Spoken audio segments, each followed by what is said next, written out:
Wham bam, thank you ma'am, I'm Ed Zitron and this is Better Offline's coverage of the Consumer Electronics Show 2026.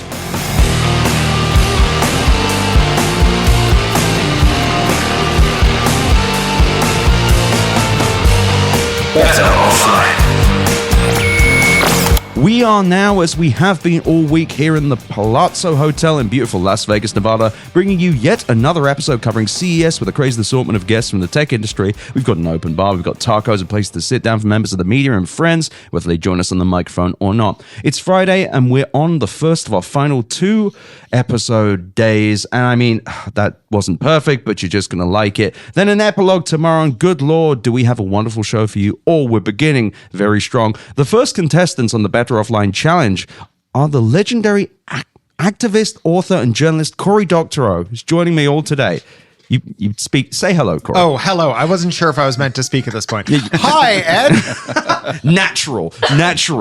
And of course, returning champion, listener favorite, Sherlyn Lower Vengadget. Listener favorite. That's a strong introduction. I'm not sure I deserve it. It's completely true. Actually, another listener favorite, Michael Fisher, the YouTuber and CEO of Clicks. Now, not CEO, not CEO, co-founder. Co-founder, yes, my bad, buddy. It doesn't matter. Titles, we don't do titles. We don't. That's fine. Who cares? You're a holocracy, like Tony Shad, Las Vegas favorite son. R.I.P. brother. Refer to me as Admiral. Admiral of Clicks. Fisher. Rear Admiral? Yeah, well, Vice Admiral these days. We'll see how it goes. Court-martialed by the Clicks.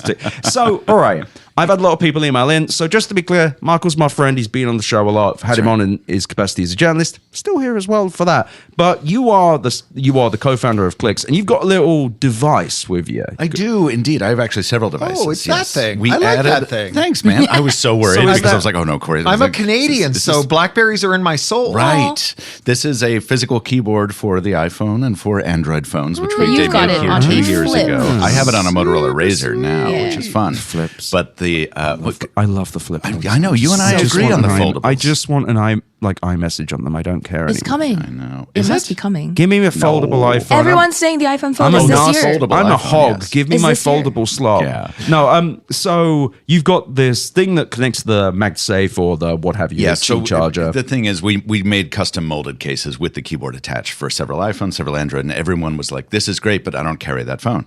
And we were like, "Yeah, this is great, but it costs a lot of money to mold a custom case with a keyboard for every phone." So we broke out the keyboard into a little custom puck called Power Keys. May I? And that makes everyone's grabbing out their iPhones now. Cory's removing his phone from the case. I want to try my iPhone. Just slap it right on the back there, and it bonds via Bluetooth and gives you that. So yeah, if you find the target, my region. Can I try it? Is not. Where's your target zone there? Yeah. Wait, is this? Why are you giving me your phone? Oh, sorry. No, you do not have. I don't need MagSafe. phone. Yes. Someone hand me a device for this audio podcast. Yes. So. Go ahead. But you also have the Android device. That's where it doesn't work for the mine. actual Clicks device. It does work. So we're just gonna move on from that. So, but you've done like a dedicated Android thing. Yes, it's called the Clicks Communicator. It is actually a phone. Oh, yeah, look at that. Yes, it is a 4-inch screen with a big full QWERTY keyboard underneath it. People are calling it the new BlackBerry, but that is not, of course, I'm gonna send one to Jim, who was the Jim Basile. Yeah. No, I was just talking to him yesterday. Yes. Were you really? Yes. Well, certainly, really? Yeah. Literally, we had a phone call after yesterday's episode. Yeah. All right. So the idea is it's optimized for communication. It's optimized for people who carry 2 phones already and want one of them to be more focused on communication than content. So you got a nice big screen. Just describing it for the listeners. Yeah. Nice big screen. It's decent weight. I like you got this raised bit of the bit. At the back, it's quite nice, little stippled back plate. Yeah. And I will say, it's thick too, which is what we like. You like it thick with 2 C's, or 3. Yeah, we can go. I will also say the keyboard feels better than the original Clicks. Yeah. Can I try? We've increased the key size by 30%, if you can believe that. You ready for all the spec dump?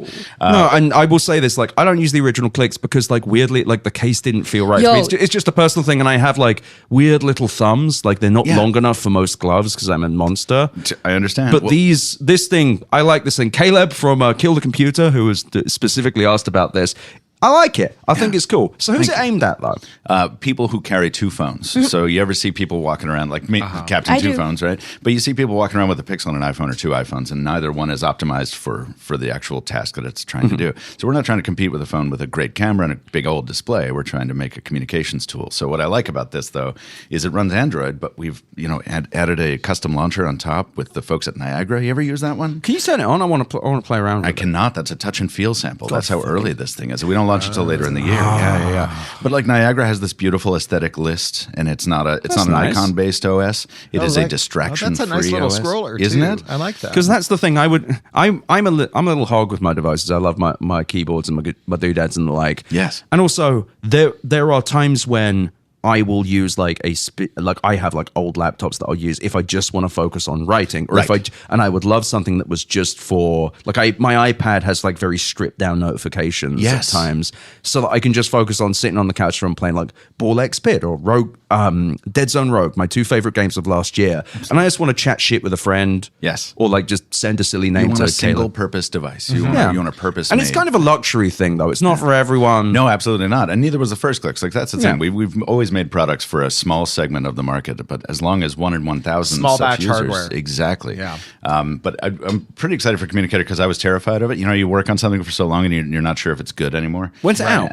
It is out later in the year. It's going to be second half, but late second half. My wife gave me an Olivetti Valentine. What is that? Manual typewriter. Ooh, I'm just Design gonna classic, know. 1967 in MoMA, bright cherry red, has an integrated case that it slides out of. There's photos of like Twiggy carrying it through the Pan Am terminal at JFK at Idlewild. Beautiful machine, and I've been rehearsing my manual typewriter performance. Can I ask you a really stupid question? Yeah. What happens if you typo on a typewriter? You can go backspace. You and go then backspace, there's you type an X over the typo character. I had the typewriters with where the they era- sort of with the eraser. erasable. Yeah, You just yeah, have yeah. like the an word X at processor, random. yeah. That's right. Word processor. In the See- type, and it has the most beautiful ding when you reach the end of the line. Oh, I the never had the carriage thing return ones. thing, It's right? got a red ribbon and a black ribbon, so it's got like a two-side for ribbon, that. and you go up and Nice. down love for me. it. I love And then me you some- have to get the key with a snap. It's not how hard you hit it; it's how It crisply comes back you up. hit it, and then you get a nice clean impression with the keystroke. So that is a genuinely single-purpose device. Yes. I'm really enjoying it, and it's good for you. meant to be a luggable. You can just schlep it around and Michael, I need to ask though, wasn't there a device called the Peak once? The Peak, right? It was an email-only, like BlackBerry-esque device. sorry, I you don't could also know. use it for Twitter. No. I actually have one. Avi Greengard let me borrow his. I have to cover it on Mr. Mobile and my When Phones Were Fun. And here it is. segment. It's like a little screen on it. I like this. Because like, look, you're not trying to pretend this is for everyone. You're not trying Not to, at all. You're not going to replace your Pixel or iPhone with it. You're going to carry it alongside it, or you're going to carry it instead of it on the weekends or the weekdays, as the case may Could be. someone use it as their daily driver, or is Yeah. it kind of limited? No, it absolutely. It runs Android 16. It's 5G. It even has micro SD and a headphone jack for all the people in my Headphone comments who are always jack. like, "When are you going to Fabulous. bring back those old features?" So yes, you could use it as your main, and we've heard from people who are I like, think- "What if I wanted that to be my primary phone?" It's like, you can. I Sure. think Right. it's lovely. I Thanks, think it's man. lovely because you and I have had some of the deepest, like, I love the technology stuff. It's cool. I love the phone. Oh, I love tablets and all this shit. And you actually made something that you wanted to use. Yeah. Well, But, that's and the it's thing. actually got two cameras, so you can scan a QR code, Absolutely. That's the thing. You can take a picture, and say, I- "This can is I how feel this the is weight? You need broken." to. Yes. It Yeah, feels am I so allowed to good. throw this away? Are these leftovers Is this the good? is You this know, the that kind of thing, final right. final weight of it? It's close to final, probably within about 10 grams. Only criticism I have is what about the battery? What happens? Like what kind of warranty? What kind of battery So stuff? the battery is 4,000 milliamp hours. I did push for silicon carbon. This is the last time I'll get super nerdy about this because I wanted more Get capacity. nerdy. This is my show. And I was like, no way we can get it, but it turns out we could afford it. It was great. In terms of the support, I mean, it's the only thing we couldn't do is a removable battery because it requires. That was kind of what I was getting at. Yeah. Yeah. What does it look like for a service depot to swap it? Yeah, that's a really good question. Can I take it to my guy on the corner? Can he Probably order the not. I part? mean, I'm sure that Well, actually, you know what? Just because of what I just said, that's probably not the case because silicon carbon is Yes, rare still these new. days. Like It's it's so new. So I don't actually know. That's one of the 50 million questions I should have been What prepared does for. this and wasn't. clicks button do? So that's a shortcut key. So on all of our products, you hit the clicks button and you hit a letter, and you can call a friend. You can Macro, See, this basically. has so much. Shortcut. I'm serious. Like this has so much more. I'm not just saying this because you're my mate. Because you know me well enough that I'd be like, I don't like it. I do. No, it's got the weight you've given it. Actually, gives the buttons the heft that the clicks case doesn't. I think you mean have. gravitas. No, not the gravitas. I mean like the physical. Because the other one, I'd feel it bend back with my tiny little knob end goblin fingers. Well, when you design the whole entire thing yourself, when you don't have to accommodate for a phone in a case you're building for another product, you can kind of control That's that. fun. Also, you'll like this. I think the keyboard is capacitive, so when you swipe your thumb over it, you can scroll Lovely. through Like lists. some of your cases, right? Wait, so you can do the swipe stuff over the physical keys? Correct. Fuck me, that's That's nice. actually very cool. The Shit, that'd be a BlackBerry lot of Key fun. One had that feature. Yes, absolutely. right? Yes. Really? I'm actually going to send this to Jim Senior right now. I believe we've talked to him about it because a lot of our alumni, or a lot of our employees are BlackBerry Former, alumni. yeah. Are they So, Canadians though? Yes. Don't trust Canadians. Speaking as a Canadian, No, don't wait. trust Canadians. Wait a minute, but y'all are so nice. No, You're it's just friendly. an act. Welcome. Oh. It's like the South here. That's right. I have Bless a- your heart. A question as Canadian nice. a longtime friend of Michael Fisher as well. So Yes, ma'am. how rich are you now? Well, I stayed at Planet Hollywood, if that tells you Oh, anything. that does That's tell me true. a lot. No, I stayed at the Residence Inn, so that tells you so how nice. we're doing. Michael, professional question. Are you here in capacity as the Clicks co-founder, or are you covering for Mr. Mobile? No. Yes is the answer to So that. both. So yeah, I have to split the time evenly. Must be. That's what the quiff is for. It's for a second hat. Absolutely. Yeah. See, One here, one For here. being beautiful. you have to apply so much hairspray because you're going to put. Actually, that's true. I was doing a John Deere spot because they're my sponsor on this one, and I had to put on a John Deere hat over You whatever. got to be on the big tractor. And I was, in fact, I went to visit the sounds- combine. Yes, Just drive it away. No, But it's good. It satisfies my need for novelty. I think you can relate to this. Yeah, you got just some stuff to do. well, I've been No, I doing don't- one thing for 10 minutes. It's too long. I got to go. Got to go do something else. You know? No, the only thing I can do consistently is podcast for 2 hours. That's the only thing. Anything else, I'm just like lost. You just give him throat. You're a man who turns throat lozenges into podcasts. Yeah, exactly. Yes. What the skeleton meme? The skeleton squat meme.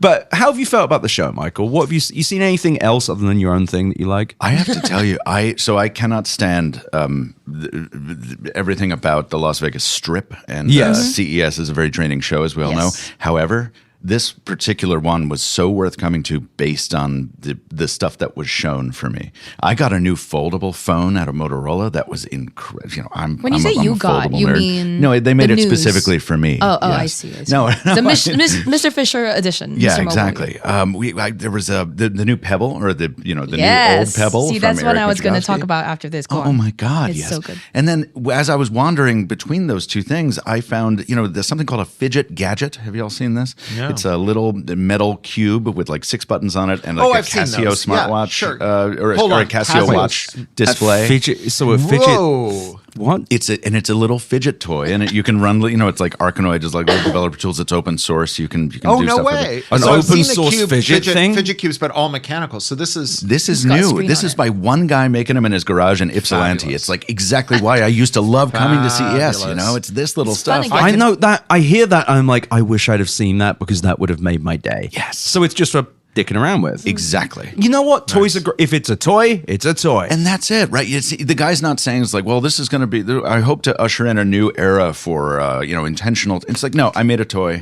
It feels good. It's fun to click, and I don't know what you can do with it, but find out. Yeah, you could do all sorts of stuff. That's fun. It's awesome. Is it so? But you have a good, and Shannon as well. You have a good history with CES as well. Like you've been here a lot. Yeah. Is this one feels weird to me. It's felt like a very peculiar show to me. Like it feels like it's missing something. What do you think is missing? Oh, I don't know. That's why I'm asking. Like it's like it feels like bits have been hollowed out. I think there's a reason for that. I Go feel on. like if people were planning for their CES in the first half of the year, they were probably going to lean on AI all over again. And I feel like there's been a very visible retraction from that, especially in the show. Other than the branding. people who are here. Well, Right. no, I know, but even the But show, like the CES show, branding, it's not. Yeah, it's not themed. So your AI, thesis it's not- is that there would have been twice as much dumb AI shit Yes. if it wasn't for the backlash. That it's just the Correct. people who are just so like balls out, clanker, slopper. Yep. That I have a different theory as to why something feels missing. I mean, I think there's a lot missing. I think one thing that's really missing is the car side of things. We had the Interesting. FILA, but then the expiry or the doing away with the federal tax credit really dampened a lot of the mood around EVs this past year, so 2025. And so Honda was like, we're not coming to CES this year. And I think that's kind of set the tone leading into CES this Interesting. year as well. I mean, like there's a lot of things, not just cars, but that's probably like our transport sort of area we were like assigning people to kind of pay attention to on our team. They were just like, there was nothing. That's so strange. It is. do we think that there's exhibitors who are like, I don't want to get kidnapped by ICE? Yeah, I have to wonder if they're a tariff related. Well, tariff related is kind of a cop out, mean, but like immigration. Lots of events that I'm involved with are saying our numbers are way down, and that's attendee numbers, Right. And they're just people don't want to come anymore. Events Yeah. are now saying like, a lot of New York City events are like, should we move to Toronto? New Yorkers won't find it that hard to get there, and then blah Also, blah blah. Toronto's lovely. Yeah. I quite like. Yeah. As a Torontonian, New York run by the Swiss. It's also doesn't help that there's like a lot going on outside of CES. Yeah. At the same time. So like anyone who had those fears were not wrong to be a little bit concerned. And as someone who's like herself an immigrant, like with very good legal visa status. Right there with you. Yeah, exactly. I was so afraid to travel even domestically for a while there. And now it's like I've done a few international trips. I'm not as concerned. Oh, I had to go to Toronto last year, and I was like straight up the whole Scared, right? No, every moment in the Yeah, airport. the And then whole I time. remembered you cleared immigration in Toronto, which is a Right. little Yes, less exactly. scary. I flew through Dublin. It's like, yeah. Oh, right. Yeah, it's grim, and it's also like that the stuff that has made it. It feels, and I say this as a CES veteran, and someone's going to say the stolen ballot, but even by CES standards, this feels like a bullshit year. It feels like worse than the 2014, 2015 Indiegogo Kickstarter boom, where it was like, it's a 3D printed kitchen. You just click the button and a burger come out.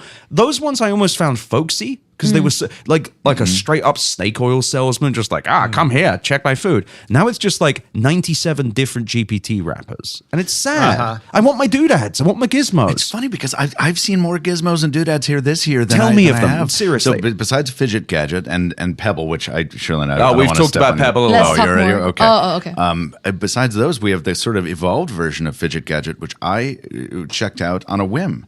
Someone said to me while I was demoing clicks to them, like, "Have you seen Lego? Have you seen Smart Play?" Oh, I'm right, like, right, right. He's So like, it's you Lego- must go. I feel I feel like that's just going to be mountains of e-waste, and also isn't the whole point True. of Lego? It's Thank the you. last Thank you. toy. Thank that you. is So- a toy that you just. Oh use your wow, a way to imagination make for. you need a Lego plane to Instead go of going meow. vroom vroom, I have a machine that does the vrooming for me. just can't. Okay, but if I had not sat through the entire hour-long demo, I would have felt exactly the same way.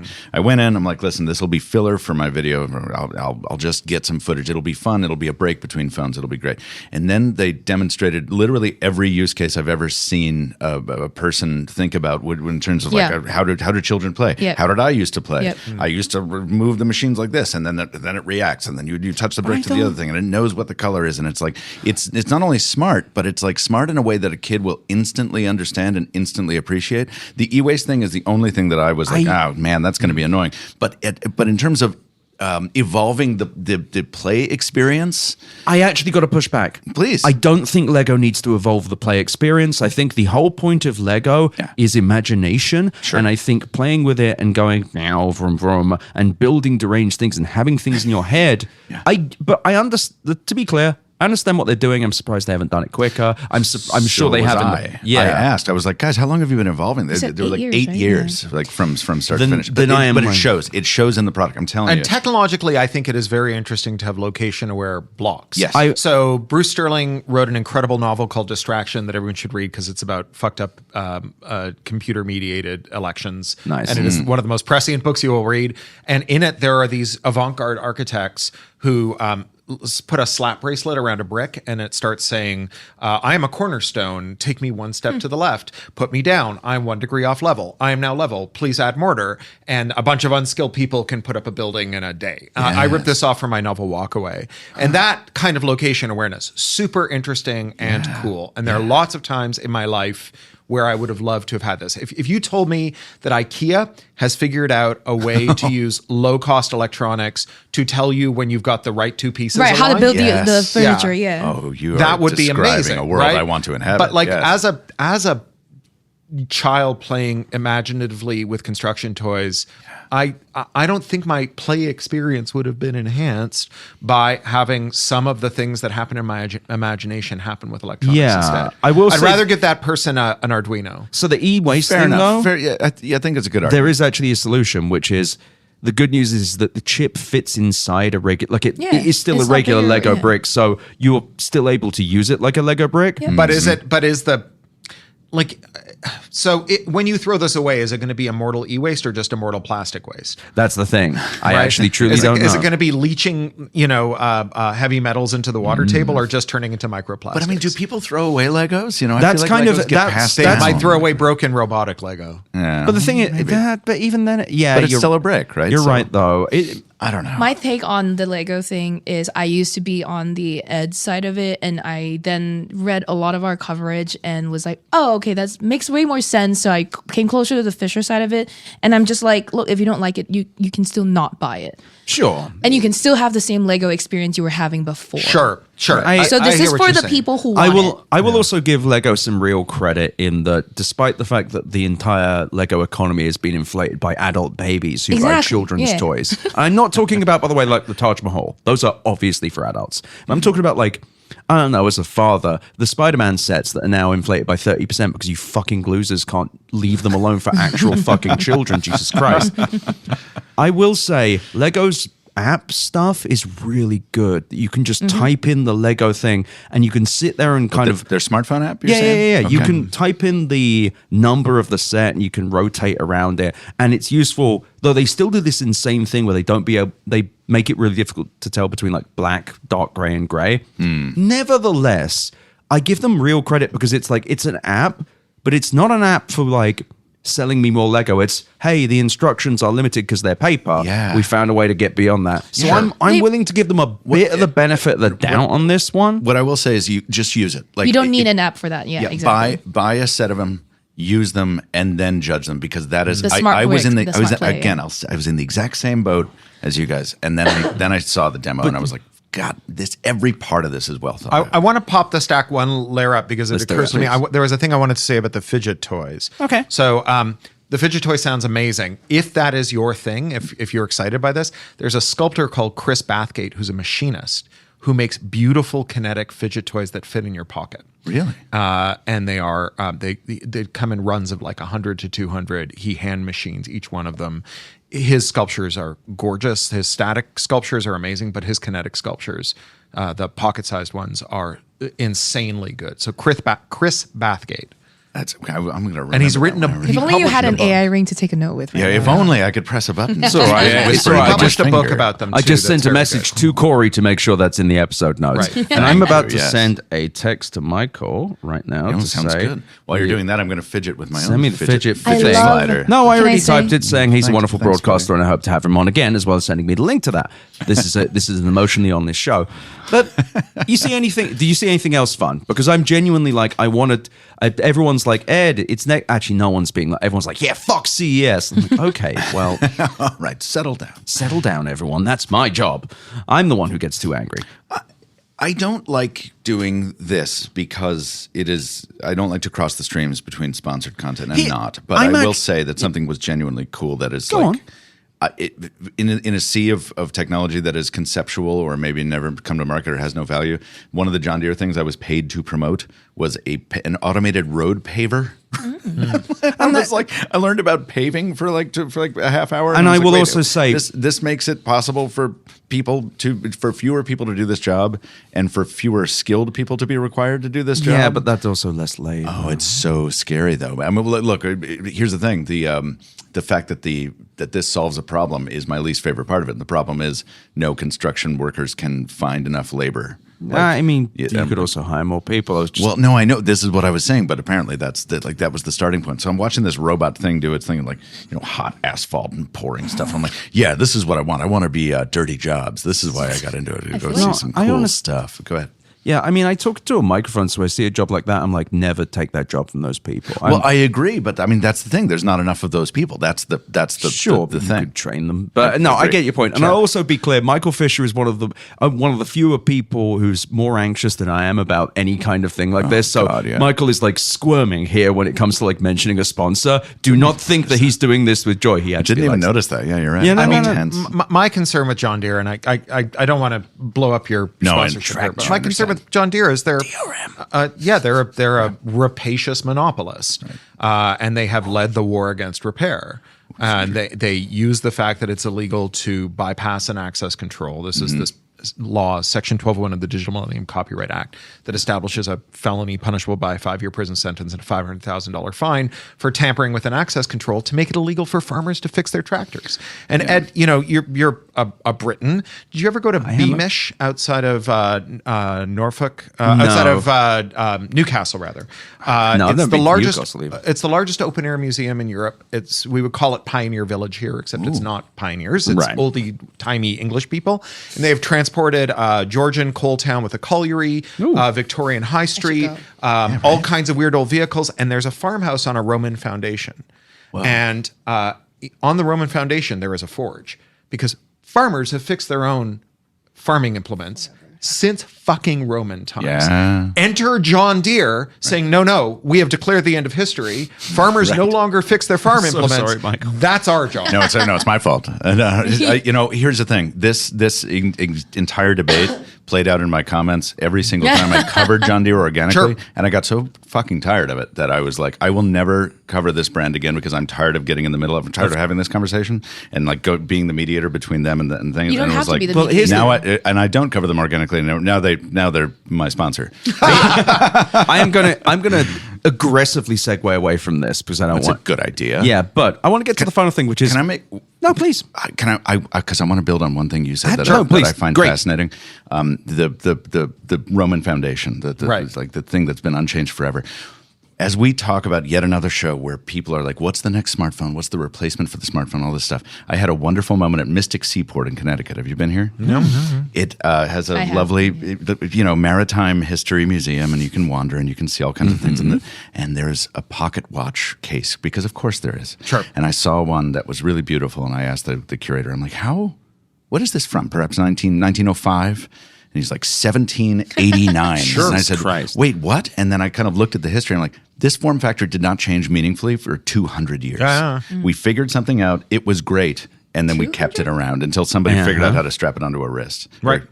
That is how I feel about the smartphone these days. I'm like, look, there will be augmented things in the personal area network. There will be more accessories for them.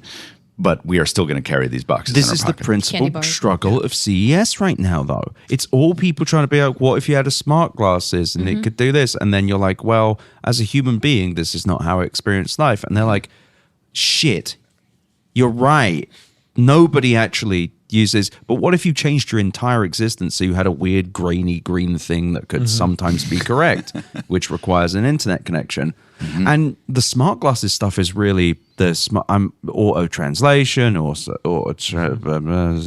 write down what you're saying, you translate your business trip, and you just stick me gun to my head. But it's just, I'm almost really happy to hear about, they got thinner and lighter laptops with longer batteries. Brilliant. But it almost feels like we're reaching a point where everyone's just saying, fuck, we're out of interfaces. We don't have a new one. To your point about that pocket watch case. Right. Do you know what I would love would be this huge design trend. From now on, we're putting black text on white backgrounds or sometimes white text on black backgrounds. And we fired all the 22-year-old designers who put 10% gray on white backgrounds. And we've sent them north for re-education where they are forced to endure long struggle contrast. sessions about the things they've done to people with poor low contrast vision. Yeah, I just think liquid glass That's is immediately one, where my is brain went some- to. liquid ass is truly, and I am like an Apple pay pig at this point. I have tolerated many an insult from this company, including the Vision Pro, and I gotta be honest. There is one thing that bothers me the most about this, and it's for some reason on one of the windows, there's just like a blob in like one of the there's just like a weird reflective thing that looks like, it's hard to see, but it looks like an error in the LED panel in my phone, but because of how You're talking about the app like the icon weird having like that sort of reflective like it's got this weird animation. reflective thing in the That corner. trim on it. If Yeah. you worked on liquid glass, were you forced to?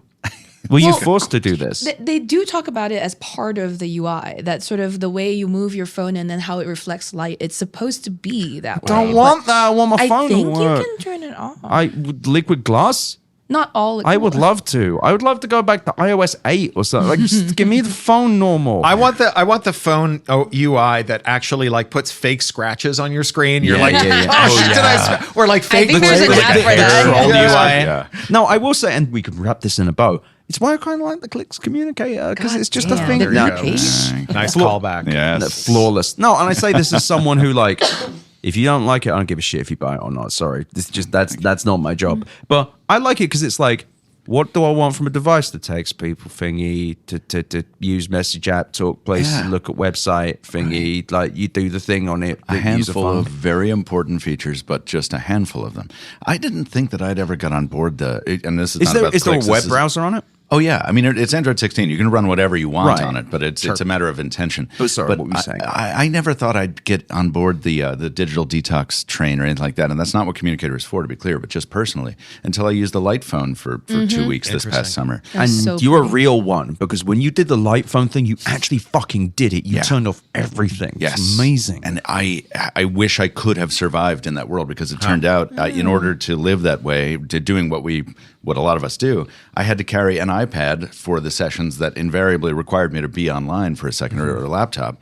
And then I was like, damn it, I can't live this life. But what stuck with me were 2 or 3 lessons that lived past July. And I was like, every time I pull out my phone now, I'm like, am I doing this for a purpose or am I doing this because I'm bored? Nice. Every time I pull out my phone to check a notification, I'm able to better resist the like bypass of like the DoorDash. Like, isn't it time to order a pizza? It's 3 p.m. All the shitty notifications that you get all the time. You Sorry. leave notifications on? No, I turn them off and then I miss my DoorDash deliveries. This is I agree. No, I you have to do this aggressively. horrible seesaw back and forth. I aggressively please those. But Michael, it's so good having you as we wrap up this half an hour. Thanks, I just want to say the listeners want you back and I will have you back. But also you have made me look at phones differently. And I put aside the Clicks Communicator. I think you have the right way of looking at it where it's like, why am I using this device? Thank you. And why am I doing this? What is this for? Now, I am built different in the sense that I am really, like I was mentioning yesterday, like the infinite feeds don't work on me. They give me anxiety. Oh like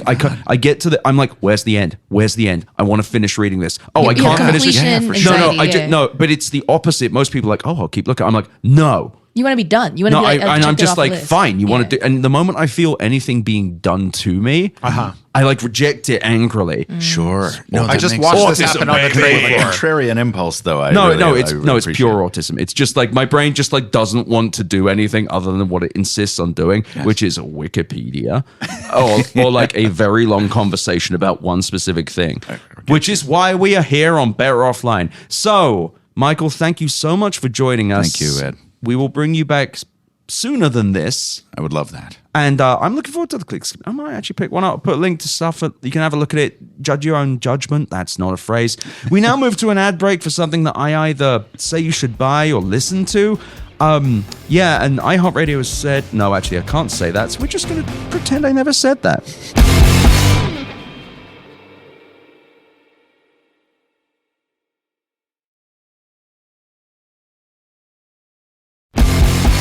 And we're back in the room. We've got Sherlyn Lowe from Engadget. Yes, hi. And we've got Ed Ongweso Jr. of the Tech Bubble newsletter. Hello. We've got author, activist, and journalist Cory Doctorow. And this time I know I'm supposed to reply. Hello. Nailed it.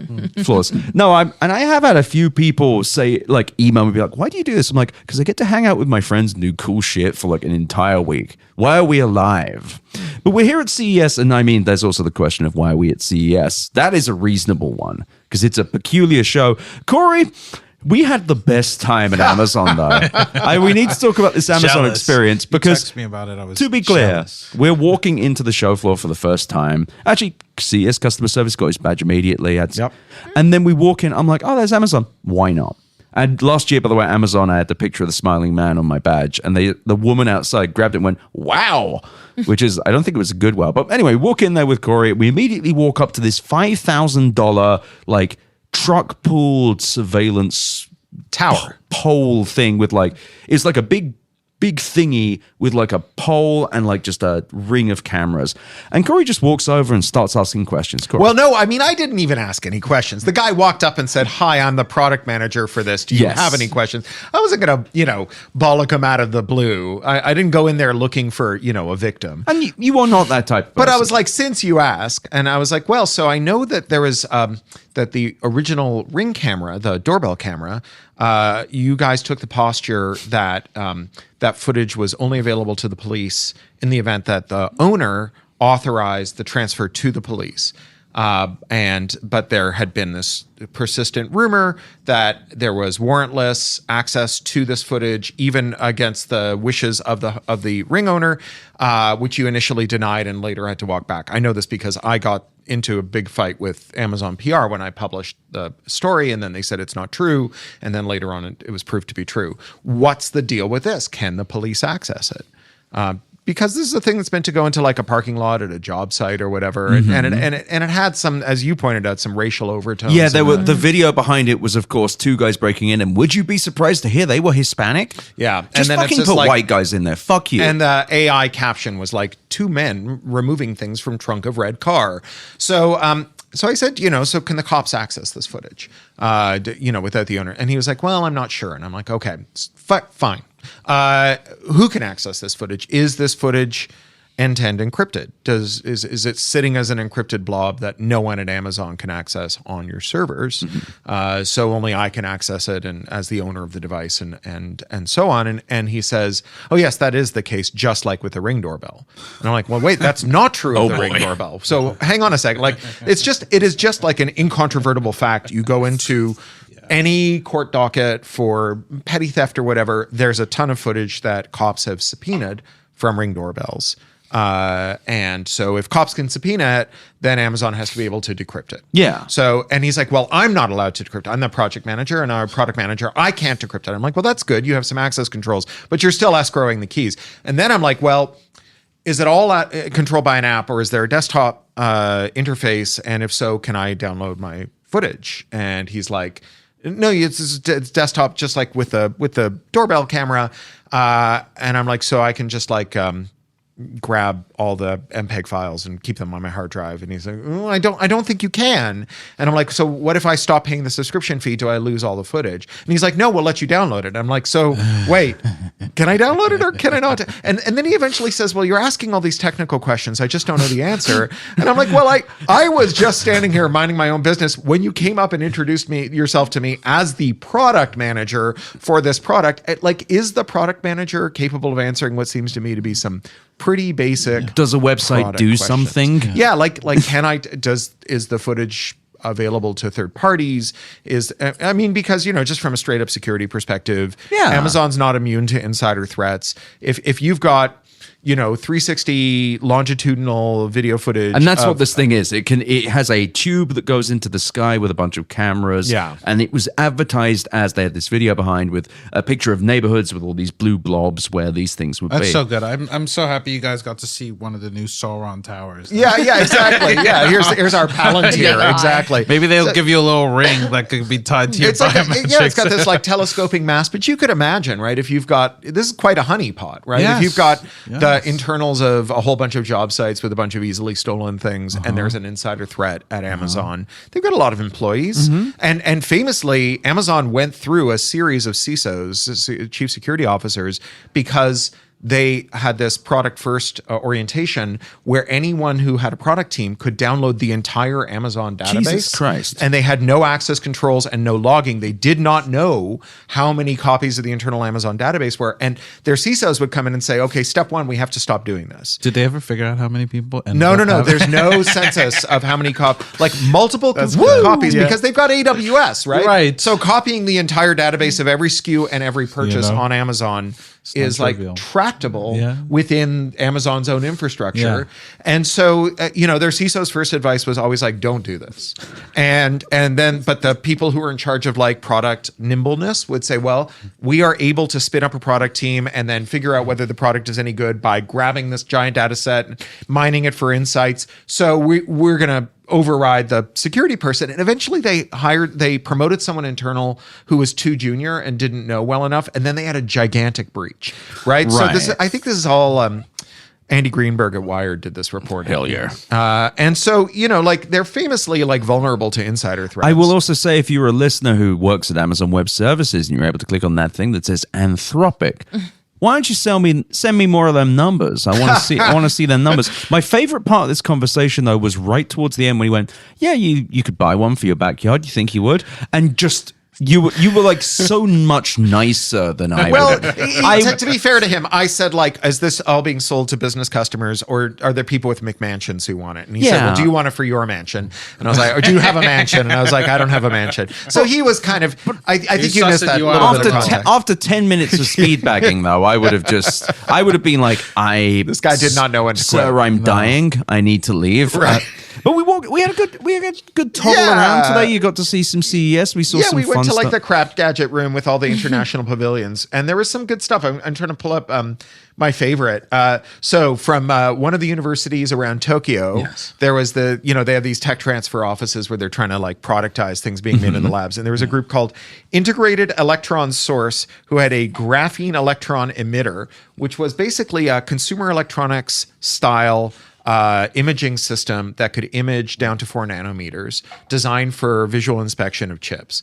And I've just come from Hamburg, where I saw Bunny Wang, who's the greatest hardware hacker in the world, present on his work on building system on a chips that are open to visual inspection, because Bunny is absolutely convinced that people are hiding bad shit in silicon. Especially when we're talking about a system on a chip. Which when you say bad shit, what do you mean specifically? So like all hardware is software etched in silicon, right? So any program, any malware you can imagine, you could hide. And so when you use the chip in a piece of hardware, it's doing something bad. It could backdoor it. Also, when he says he's convinced that people are hiding bad shit in hardware, is his belief that there's nothing stopping along the point of production in the supply to chain. deliver. Yeah, you in can the do supply any, chain. Yeah. So the thing to understand is that an SoC wafer is just it's a RISC, like reduced instruction set computing chip wafer, and the typical SoC is using like 25-30% of it. So most of that chip is dark matter. And when you're taping out the die and getting ready to nanolithograph the chip, you could just tape out a whole bunch of other stuff. And Bunny's talk at CCC was about how he convinced a chip maker to let him tape out some open source chips in the dark matter, because it was like, you're going to run 10 million of these, do another 200,000. I'll pay for that part of it. Everyone gets them really cheap because the product gets cheaper the more of these you run. He was able to fit 5 more processors on a processor, right? So it's super cool. It's called the Bow chip, all open source and all visually inspectable. So you can take the chip, take the file that describes the chip, take the chip and put it in an optical inspection unit, and then it will produce a file, and you can lay the two on top of each other and see if there's any extra gates that shouldn't be there. Is this chip the chip it says it is? Just like this incredibly important thing. You think about how much of our world is running on this uninspectable silicon, and like how many people in the supply chain could do something to sabotage that silicon. Anyway, there a place I could read more and look more at his stuff. This is fascinating to me. I on Pluralistic yesterday, I wrote a blog post about. I'll check that out. He calls it piggybacking. This makes me curious about NVIDIA named their newest generation collaboration of chips, the CPU and the GPU collaboration, the Vera Rubin. And at first I thought it was just like a very vague gesture on a few superficial levels to Vera Rubin, who discovered that we probably have we have dark matter, or we have some fundamental failure in our explanatory model for the universe. But also I'm curious, like, is it just like a tongue-in-cheek also joke or reference to the fact that we have we don't know what's in the chip. I don't know. No, they know exactly what's in the chip, and it's getting more expensive. That's what. Oh God, are they doing like a deal with ARM? I hate to do this, but Sherlyn, just an aggressive segue. What have you seen on the show? Just to put a button on it. One last thing I want to say. No, please. 4 nanometers. Yeah. That was the thing that just fucking blew my socks off. 4 nanometer imaging in commodity hardware. Holy shit, this is amazing. And I'm pretty sure that's like 4 nanometer is what they built the latest NVIDIA Blackwell GPUs on. I'd have to check. Yeah. 4 nanometer, because they couldn't get down to 3 nanometer, and that was a whole thing with the process. Yeah. But Sherlyn, what have you seen on the floor? Because you're only with us for this group, so I want to hear more. What have you seen this year that you liked? I mean, hearing all of you talk just reminds me like how diverse this show is. It's a huge show. It covers such a broad scope. I mean, and I got lost in what you were talking about because it's fascinating, but it also makes me question the C in CES, consumer. Sure. Yes. Yeah. That's not consumer. Yesterday. What is for the consumer if it's all robots and AI? I mean, it's downstream. It's like eventually, but it's like this is so the much of it is that consumer. Where are the consumers? Where are they? Where's the thought for the consumers? Have you seen that in the show? Do you feel like the overall show has been less consumer? I think to the point we were making at the start of this episode, it's a physical manifestation of AI slop, and a lot of the ones that were here this year, the ones that braved the immigration risk to come here and share their wares, that just means that their motivation was what? To find partners, to find someone investors. to buy them. Yeah, and that's the sense I'm getting of a lot of AI hardware out there. Because if you're still trying to make one at this point without a clear differentiator, then you are out here trying to get some kind of VC or major company to buy you. Yeah, sure. And after Amazon bought B, it's just like who's going to buy the next best one? And B was the one Wearable that records that Victoria Song, cursed tech burned. reporter in the world. As she should. Victoria Song, I champion. Yeah. And I was talking to the founder of B at the CES as well, and I'm not gonna dwell too much on that just because I think B lucked out in getting a home so quickly. Fucking get that paper, especially from Amazon. Go get that. But then the rest of them that are here, what is the end game? What is the goal? And to your point about e-waste, that's going to be e-waste. The ones that they make, the ones that they sell in limited quantities, but still massive quantities. Only smartwatches that run on like AWS servers that will get taken down the moment the company stops paying for them, which will be quite quickly. Yeah. So I think it was just like a lot of wading through this like existential dread of all of this is going to end up in landfills, all of these robots, all of these AI wearables, all of these AI native devices. So we tried very hard to see things that we were interested in. And I don't know if you've talked about this yet, but we made a video of this device that has taken off on, at least by our standards. It's got like millions of views at this point. It is called the Wheel Move. It is a wheelchair based, it's an assistive device that you attach to the front of your wheelchair, and it provides sort of a motorized, rugged wheel that props up the front of your wheelchair and helps you over like rugged terrain, uneven surfaces. This fucking and rocks. an extra boost. Yeah, and that rocks. It's just so smart because it's simple, right? It's not a whole over-engineered wheelchair. It's just an attachment to the front. And I was talking to someone about it this morning who reminded me that not all wheelchair users are always in wheelchairs. Sometimes they're there temporarily, and I forgot. Sometimes they're just recovering. Sometimes they're in rehab, and they just need the assistance for a bit. But getting out there, it's called Wheel Move. Wheel Move, yeah, going out on like a hike maybe or a walk, and sometimes you encounter, not the smoothest pavement, or sometimes there's just showing everyone what it looks like. It's like a wheel on the front of it. Yeah.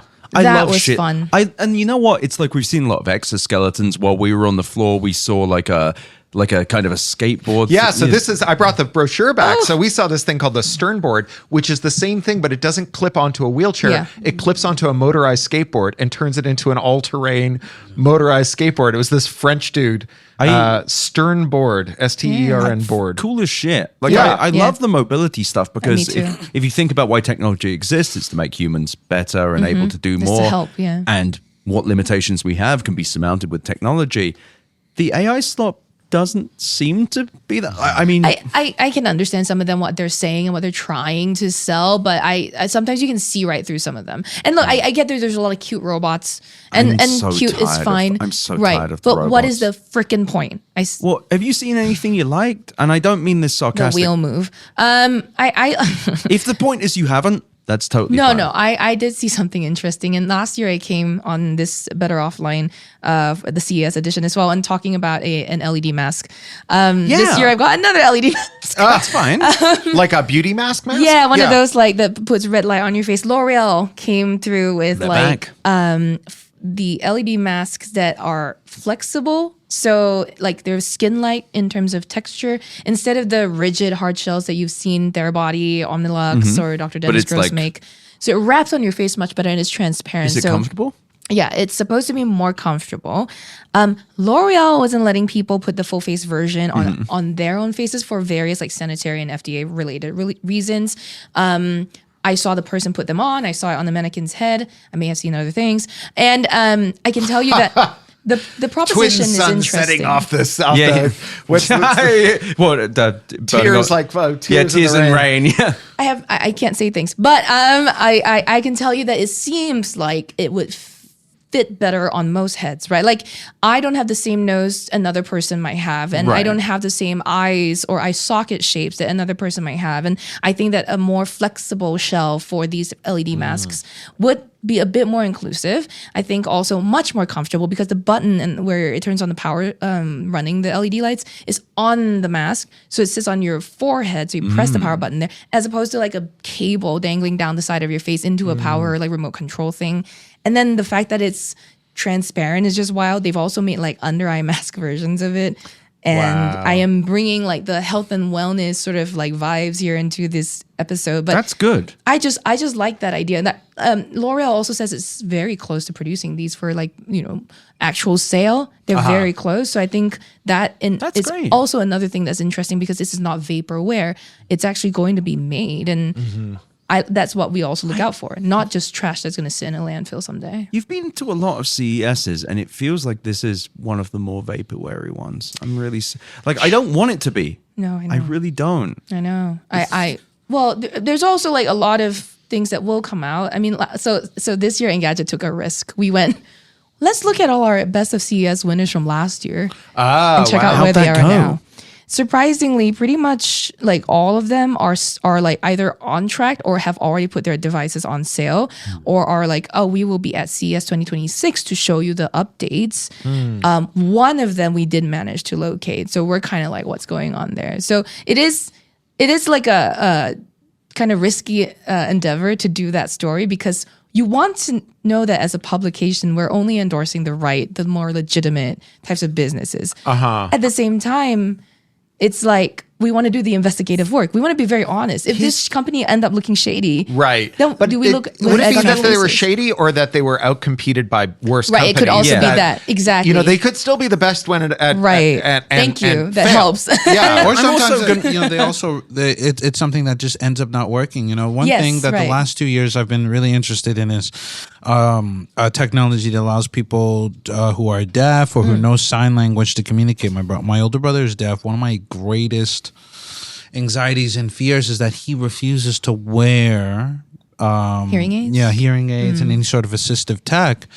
And, there have been many times, and thankfully, we've had this protocol established before, but there have been many times where he's been stopped by cops and he just he's immediately, when stopped by a cop, reaching into the car to get a notepad and pen to write for them. So I've made him, call me beforehand so that we can talk about it so that, there's no misunderstanding or any sort of escalation of things. But, technology that allows for immediate communication would be nice. But then, a lot of times when I go to these booths and I sit down and I ask, okay, what are the scenarios in which they're interested in offering this sort of assistive tech?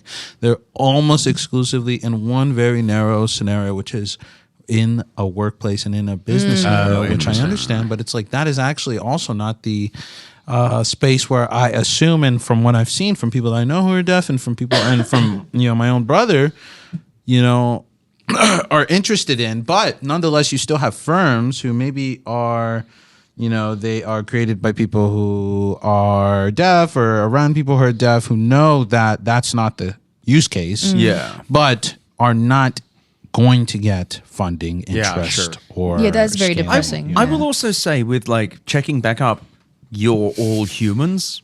Yeah. Like you can go here, and this is the Consumer Electronics Fraud Show. Like I think it's all about. There are people who come here with the intention of deceiving, and I don't think there's anything wrong with being like, yeah, we thought this was Right, really and that's where I was like, and I think about. I'm gonna say push back if you want to. Having read Engadget since like the mid 2000s, what have it's what Engadget is now is really good. There's a reason I have a lot of Engadget people on. It's because it's just people who like tech and they go and look at stuff and they like it or they dislike it and you move on. And I say that as an honest reader. And it's like, yeah, if you go back and you say, yeah, we got fucking swindled by these people, I feel like anyone who gets mad at that is a moron. Sure. I just think if you're a dope, if you're like, wow, a publication was like, yeah, we got something wrong. Oh, I don't like that. Yeah. Deceive me more, daddy. And it's just like, I feel like every single publication should do that. It should not be something anyone is afraid of. And indeed, if you don't do that, it makes me deeply worried about the future. Because you know what? If you come here and you end up writing about something that is just a lie or never makes it, that's CES. Right. And this particular CES, there's a lot of that. And in 2027, we need to do this because the AI bubble is likely to burst in the next year. And we're going to need to dig through the ditches, so to speak, and see what fucking happened. Because there's so much AI rapper shit. I was hoping you'd love more stuff, but I did. I mean, I loved some stuff. Well, I think part of it was this CES more than others. I was kind of chained to my laptop running things rather than like going out there and seeing things. So I saw something that I loved to hate on, if that helps. Have you heard about the Lollipop Star?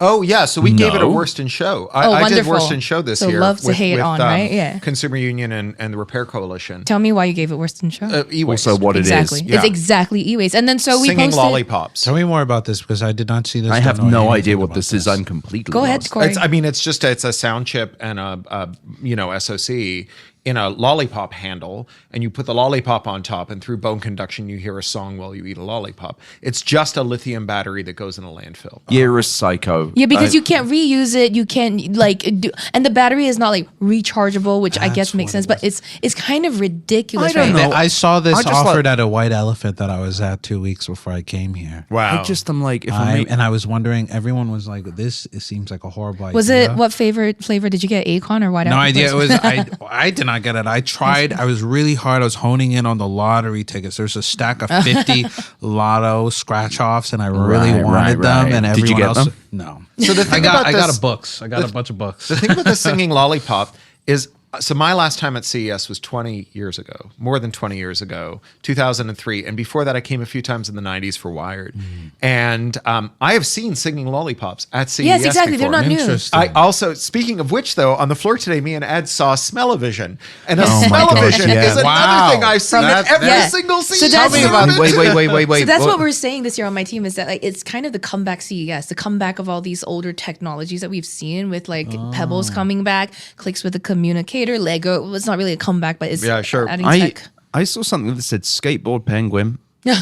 I'm your little sidekick accompanying you everywhere. Oh, I saw around my that. house whenever I you saw need that me. too. Skateboard penguin. Yep. Then the There's new. just a lot of ridiculous. And let's pop the stack just briefly. But also back to get Cryptech. No, but also to get back to the thing you were talking about there. The reason I was looking was because they had the tagline "Welcome to the era of pseudo reality." Oh yeah, that was the Smell-O-Vision Yes, people. yes. That's Pseudo-reality. why. They had Smell-O-Vision, and then they had an essential oil mister with that made smoke. For Great. steam. But on Cryptech, if anyone wants to follow a very good Cryptech influencer, Liz Henry used to be a build manager for Mozilla. Now is just doing Cryptech, I think, full time. Bookmaniac.org. Ed, I'll send you the link. Thank you. And she is in command of a small fund that she disperses in $1,000 and below grants to people doing cool Cryptech adaptation. Yeah. So that's what is Cryptech though for those? accessibility technology. Right? So wheelchairs. I thought crypto tech. I was Yeah, just like, I I know. don't I was need like that. security. No, Yeah. Cryptech. So yeah, cool. I So get we what it is. I know what Yeah, you're saying. we saw an amazing 4-line Braille reader on the floor. That was That was cool. It was like a wow. Braille keyboard. Yeah. yeah.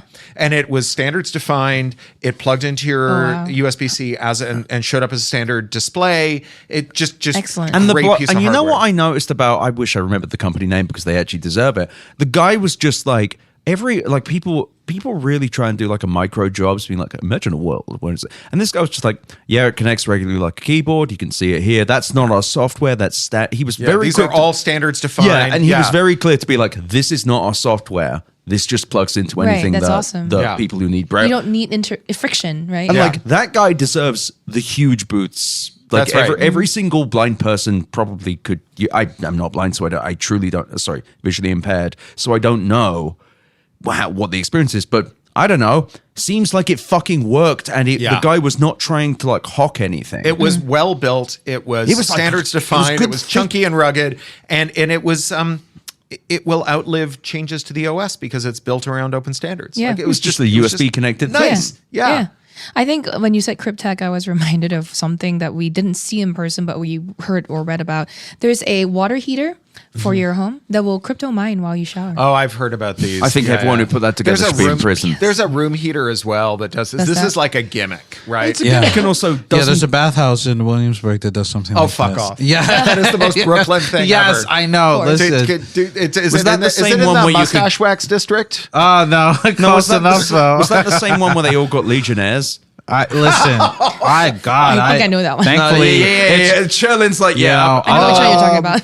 You know, I'll slander them. Their name, it's nothing too bathhouse. You know, it's yep. That's the Legionnaires one. yeah. Yep. I Oh, hear. God. Wait, so they do crypto Opinion. mining? Yeah, so the guy who runs it, he loves crypto, and so you can pay in crypto. Classic Brooklyn. And he initially tried to market it as like, oh, you know, like some of the heat generation is coming from crypto, but then he removed that silently, and I don't know if he removed it because wow. it was like it's not actually, or because he doesn't want people to. Also, just No, is I think in a it's 'cause it fucking- doesn't work. Yes. Also, just Yes. Yep. mining difficulty has reached a point where all of these Yeah. little Just doesn't work. Con artists do that We go shit. scuba diving on Roatan, which is the island where Prospera, the crypto city, is in God, Honduras. yeah, the future We've been going capital for of the years. world It's this empire. beautiful little like dirt road island, Afro-Caribbean island. The food's amazing. The diving's amazing. It's just a lovely place. And then the former dictator of Honduras, who was just pardoned by Trump,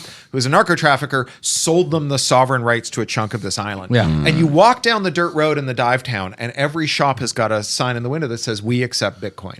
And you walk in and you say, "Do you accept Bitcoin?" And they're like, "Of course we don't accept Bitcoin." Are you fucking kidding me? We don't even have reliable I'll I don't electricity. have 15 minutes to wait for this I to will get say here or an internet about connection. these reactionaries, they know how to pick a spot. You know, Yeah. If I were gonna make Yeah. a future network state, Here's the that thing- is one of here's the the places thing, I though. would do it. They don't have the actual stones to find a real place where there's truly no laws. Yeah, Right. Well, yeah, Yes. you know. And also, Because, most of what because happened- all of the you know? actual pirates and Yeah. real criminals would kill them. I mean, this is part of the immediately. thing with the Pirate Enlightenment book of David Graeber. Yeah. I mean, you give fascists a lawless zone, and you let other people come into the lawless zone, and everyone else will go, "Why are there fascists here?" Yeah. This is, well, do you know a libertarian walks into a bear? The story about that libertarian exit town in New Hampshire, No. where they all moved Nope. in, and then they ran for city council, and then they abolished the school district, and they abolished all the rules, and then this one lady kept feeding bears, and they were like, "Please stop feeding bears." And she was like, "I thought there were There's no no rules," rules. and then they were all being mauled by bears.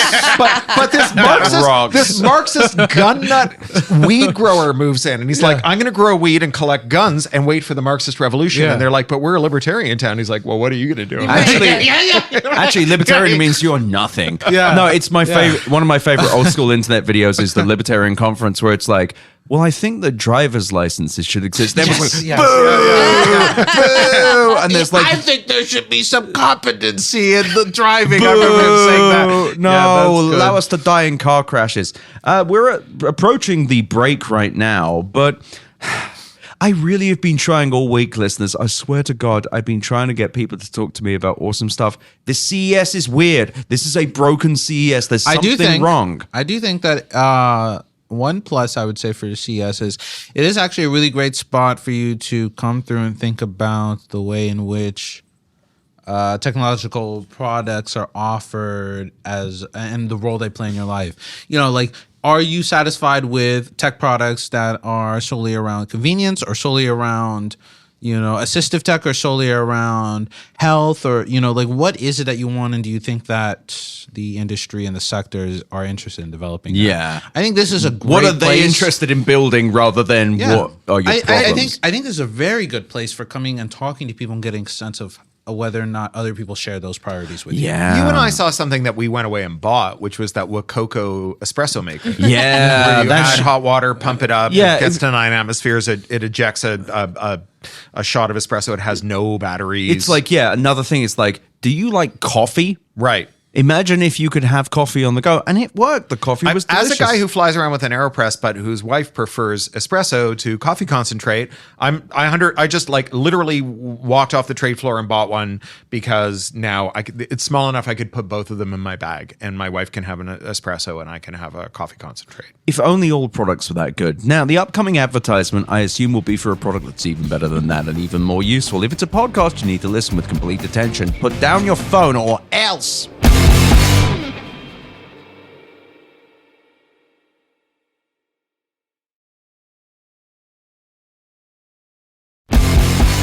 And we're back to the Better Offline CES experience, and we've got author, activist, and journalist Cory Doctorow. Hello. And Gadgets Sherlyn Lowe.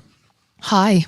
And Garrison Davis of It Could Happen Here. How you doing, Garrison? Oh, it's another beautiful CES morning. In beautiful Las Vegas, Nevada. What have you seen today? Today, I finally did Hall D. I've been neglecting Hall D. What did you see? And that's CES. Audi is fun. I guess I also had fun in the Amazon booth. We've been punishing them. Yeah, I assumed you've been punishing them. We went in there to punish them. Yeah, no, it's if you lose your dog, you can use all the Ring cameras in your neighborhood to find your pet. I have a $5,000 surveillance tower from a trailer that now will tell me if anyone walks near my house in any way, so that I can dial 911 and claim there's a prowler. But will it measure their skull with will it measure their skull with calipers to tell you whether they are likely criminals? Only on Ring Plus. With their new LiDAR system. Nice. Maybe. Nice. No, there's also this like Ring mesh network. I'm not sure if you saw that. Oh, they're doing this Nest bullshit. Like Ring Sidewalk, I think is what it's called. Yeah, so it's on by default, I think. If there's a Wi-Fi outage, they will act as a mesh to still be able to notify you if there's like movement around your house. There's no live video because of how bandwidth weak constraints. So it uses like 1% of a home's like Wi-Fi system to communicate peer-to-peer to send My you messages. experience of those is they don't work very well. Like the Nest one, or if you ever try and install the Nest product and it tries to connect to another Nest product, it will break in my experience. But the thing that I found interesting about the pet finder is that it's basically making a consumer product based on the capacity that police have been using Ring for already, right? Being able to like find people and have immediate, nearly immediate access to footage. And now they're just turning that into a consumer side product. So how does it work? You request that you send a message probably to some like Amazon app about your pet being missing, and then it searches through all the Ring cameras in the neighborhood to see if it can find the pet. I think that is completely and utterly evil. I don't think regular it certainly people... answers the question, Anti-dog can activist. you access people's footage? Right. No, because they have it asking on. them? They immediately have it, right? So somewhere, they're talking about how this footage is like secured and encrypted and no one can see it. Meanwhile, they're offering products based on Not us. based on everybody having Ring, and that's the other interesting thing is how all the new features are like. useless if you only have one Ring camera. The features are based on total societal acceptance that everyone already has these things, and the fact that everyone has these things enables all these extra features to work.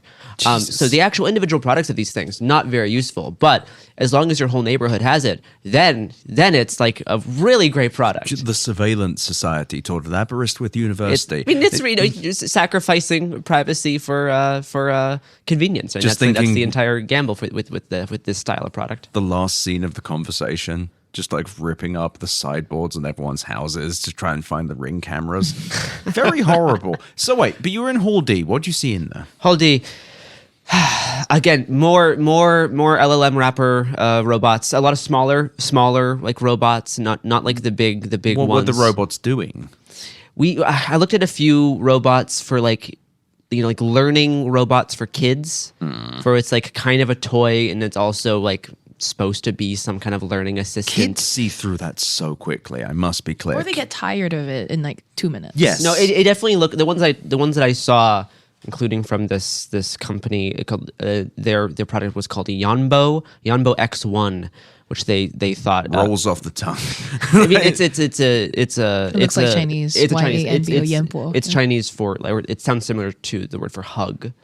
But Right. this is Yongbao. Yeah. Oh, okay. I don't speak any other languages. Like, This is for natural language prompting. This is to help, allegedly, according to them, will help kids learn another language. The U.S. side product just is ChatGPT. So if you're wanting to learn another language through ChatGPT, this is what it'll do. It was the Wi-Fi in Hall D is kind of off, so it was hard to get good product. It's hard to get a good baseline for how good the product is, which everyone would assert to me is. what were you going to say, Sheldon? I was going to say kind of off was a understatement of the Wi-Fi situation at the Venetian this year. It was always freaking is. terrible. It's always and not this bad. It's worse this year because even the Wi-Fi was down. It was always the signal is always bad. By the Sure, time you approach the Venetian, you have no more 5G or LTE. But like in the expo, their own in-house Wi-Fi was the irony of that was just I wonder if ridiculous that's this because year. everyone has these GPT It's all wrappers. AIs, yes. Yeah, it's because everyone's just pummeling AWS. Yeah, it's worse than ever. Yeah. Just beating the fuck out of it. But yeah, like we tried, they try to give a demonstration where it would teach us like a Chinese word. And so like, yeah, if you can learn a word, Speak a little Chinese, yeah. but you can't actually, like, you can't like learn grammar, and it can't like correct a child to actually improve language. Like you can't actually learn to speak a language. You can learn individual words, but that's not language learning, right? You can do that. You can do that in like Duolingo. And that's not teaching you a Google, language. if you were just looking for a word. And Duolingo is already something that people who teach languages are like, this is It's not. great. No. all They're like, the it's features problematic. that make Duolingo Gamified. sticky Yeah. cut against the pedagogical value of it as a language training tool. So there was a lot of stuff like that. I did ask them about like what their plans are if the API for ChatGPT gets more expensive. They said they do not expect that in the near future, but they have like 5 other LLMs that they work with. Specifically, their product is mostly in China right now, and they can swap. They can swap the LLM whenever they want to. Which like doesn't that kind of impact the quality of Yes, the experience? because each Every LLM LLM is is so prompted differently. Yes. I love that though. It's like, what if something bad happens? What if it doesn't? But if it doesn't, and even if it does, we'll just use Something good will happen. We'll just Well, use DeepSeek or whatever. I have a slightly different gloss on this, though, because we were saying before that all these products seem undifferentiated. And if they're all undifferentiated because they're just a wrapper on top of ChatGPT and they're vulnerable to changes, that's one thing. And it maybe speaks well for ChatGPT in that they'll have whatever companies among these are successful, it'll have them over a barrel and it can jack up the price on threat of bricking their products and making their customers angry at them. But if the case is that ChatGPT is a commodity backend and there's 50 companies in China that can do the same thing at a tenth of the price, and ChatGPT's future plan is someday there will be so many people so reliant on us that we can charge $200 for something we're charging $2 for. The answer is the minute they start charging $200, there will be 50 Chinese companies that will charge you $2. Yes. Brian Chesky of Airbnb, even, who's like a disgusting booster who was specifically involved in making sure clammy Sam Altman managed to become CEO again. He literally has said, I'll use Chinese LLMs every day. Yeah. Which is really funny. So it's one of the two. It's going to be either But I also don't think, because their API sales are like a small part of their revenue, it's just... Actually, here's a question, general question. Anyone hear about anyone using Anthropic's models? Even once? I have Oh, not heard Anthropic Claude? mentioned. Yeah. But I mean specifically on the floor as powering... Yeah. What, Someone... do you know what... Oh, Pebble. Pebble uses Claude. Oh, really? Interesting. But to just do the... For the Ring AI. Yeah. For But, the but they answering... said that was on device. There is no on device version of Claude. Oh, Pebble, I was so nice about you. Now I have to go and look into your innards. I can go... We should go No, ask the founder. I'm genuinely curious about that because there is no on device version of GPT or any of the... Now you're making me question if I should like double check who I'm talking about. I think that that's worthwhile. Not because... But the thing is, I'm a horrible freak that looks at this stuff constantly. So Yeah. my natural thought was like, what do you mean?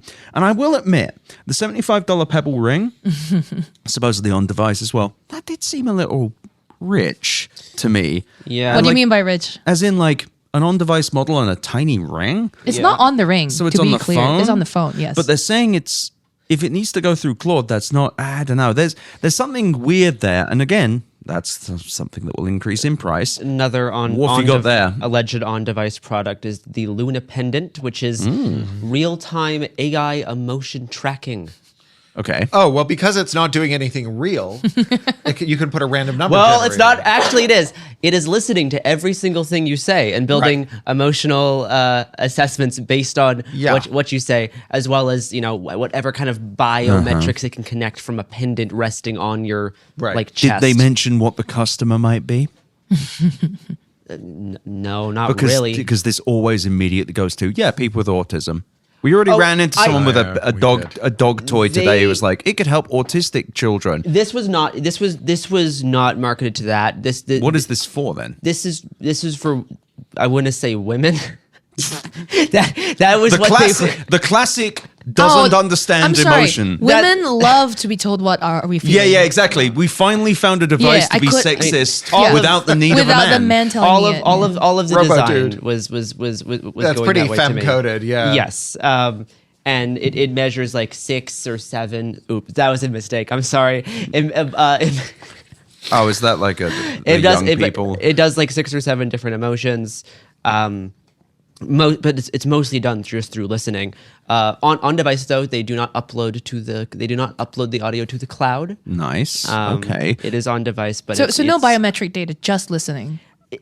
That's unclear. Okay. It was And you know mostly, when it's unclear it It was works. mostly listening because again, some. Do you mind if I look? Sometimes I there's honestly- slight language barriers when trying to talk with some of these booths here. I would respect them so much if it was for guys.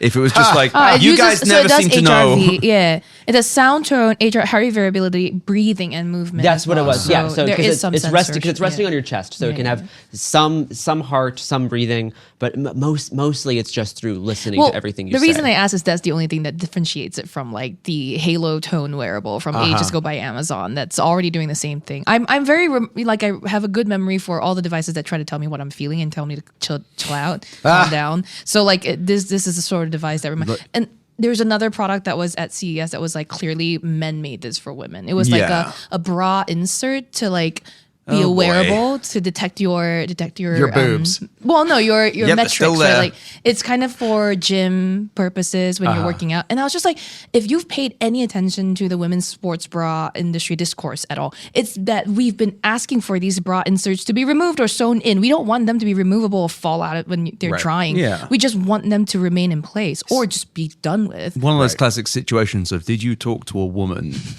before Right. or after you made Or this? anything else, right? Like if you're designing a product for someone in a wheelchair, have you worked with someone who's actually using a wheelchair? Well, that sort of thing? the saying is nothing about us without, Without us, us, which I exactly. discovered goes back to the Polish equivalent of the Magna Carta in the 16th century. And it was what the barons made the king agree Yep. was that nothing about them would be done without them. It didn't rhyme in Polish. Yeah. And that's also definitely not how CES works. CES Yes. is like, without you, we will sell to you. Yeah. It's Henry Ford, right? If I asked people what they wanted, they'd say a faster horse. Right. Yeah. And so we're here to tell Just you what you assumed that want. it was you. Yeah. Yeah, but these people would sell you like horseshoes to make the horses faster rather than... It's like these people don't connect to anything. I'm still sitting there trying to work out what that pendant is for. I'm going to be honest. Like, what alien... Well, sometimes it's useful to know if you're calm or if you're angry. I know when And I'm mad. now now Your it can tell lips you. are moving. yeah. Look, I- I'm breathing. I recently started somatic therapy, and so Nice. I think I can understand the idea of the benefits of knowing when you're feeling something, Yeah, it's a mindfulness identifying thing. it, and kind of like staying with it. But I don't think a pendant is going to tell me in real time. And it's not built for that. Exactly. Yeah. Or with any of that. I mean, what are you consideration. supposed to be doing? Like looking down and going, "Oh no, I'm angry." When and why, and then breathe. And It then, does. It yeah. does. It does connect to an app where it has okay. like. It Oh, has, thank Christ. It has like analysis of Okay. like how you're feeling, how often you're feeling, heart rate. Right. This, how you're this breathing. reminds me of Victoria Song posting the Aura Ring thing of just like stressed. Straight, like collective Yep. bargaining. 7 hours stressed. Yep. Yep. Right. Oh, Yeah. God. So what? You got a lot of paper there. I mean, I just like collecting these. That's these, fine. These papers, Anything else you regarded? Oh, I guess I'll talk about the one that I feel the weirdest about. Awesome. This is another CES Innovation Award winner. Oh dear. Okay. This is from South Korea. This is the Self Insight Therapy Resolve XR. Oh, Okay. This- Well, I've got most I'm of it glad from they've the got name. up to the This XR. this is a VR experience to give you a final goodbye to a deceased friend Oh, or family member. God. So the Fucking Black Mirror Christ. episode. So we have seen stuff like this before. We have seen these kind of like VR experiences that are either fully scripted or done with like an AI. And I thought that's what this was. I thought this was just another one of those, and I was surprised why it won an innovation award because we've seen this stuff years ago. Yeah. This the reason why it's different is that this is not an AI. This is not an AI system. This is not a pre-recorded movie either. This is a avatar puppeted by a therapist as a part of like a therapy program, where you enter into it for a short amount of time to give this like visual like therapeutic like exercise to someone when they weren't able to say goodbye to a family member, usually after some kind of accident is what this was. And they talked about a few instances of like this really bad plane crash last year. And that was like the main use case that we've seen. It's right now just available in Korea. They're trying to expand to Japan and the United States, where they would need to partner with therapists in those countries. I feel really odd about these types of products. Obviously, specifically like the digital avatar nature of it. Yeah. If you have a recording of your deceased loved one's voice, it can try to clone the voice. So it does use AI. So it does use AI for the voice, but there's a therapist, puppeteer. puppeting it who will do text to speech. So they will text to speech whatever the person will It's say. text to speech as well. So no, it is text. That's what it is. It is text to speech. So the therapist that's puppeting it, the words coming out of the avatar are from a therapist who's typing out the words as a part of this therapeutic exercise that will come out as in a cloned voice of the deceased. Are they person. also controlling like the gestures when you say puppeting? Yes, there is a pre-recorded Set of movements. set of movements that they can initiate. This sounds traumatizing. Yeah. They said that the people have used it have liked it, and there's a video of which of course they're going to say that obviously. Yeah, people hate it. But that's and thinking I saw footage of someone using it. I think it is good that this isn't just an AI LLM who's just talking as your dead granny. Sure. And it's not pretending to be that. It is a therapeutic experience, and it is an exercise. Where you type similar. Well, you're wearing VR goggles, so like you see the avatar in like a setting, and you like say goodbye and get some kind of closure as a part of a therapeutic experience. And like there's versions that we already just do this in therapy. Like you already can do these sort of exercises with therapy. This is putting an avatar over it. I don't feel great about the avatar. But this is certainly better and more thoughtful than just talking to an LLM. The fact that you are partnering with a therapist who you've already been working with, who already knows you. For people in like an extreme emotional grief, like I can see that. They did stress that like this isn't for everybody. Right. This is for people like dealing with like extreme emotional grief. And I asked like why did you choose why is this not just an AI? And they're like, well, I mean, these people are very traumatized, and you actually need a skill. good for for help. them. I give them some credit. If So that's that's the thing. if that's their reaction to it, Yeah. I'm less I'm not mad at it because See- if they're very much like this is very specific, Yeah. I'm all right with And that. this is my experience at the booth because I went in very hostile. I would say hostile because I was very hostile, and they didn't necessarily win me over, but I understood why the product exists over time more. And I was like, I feel very odd. Not odd. I think digital necromancy is bad. Every CES I've been to, I've done some report on digital necromancy.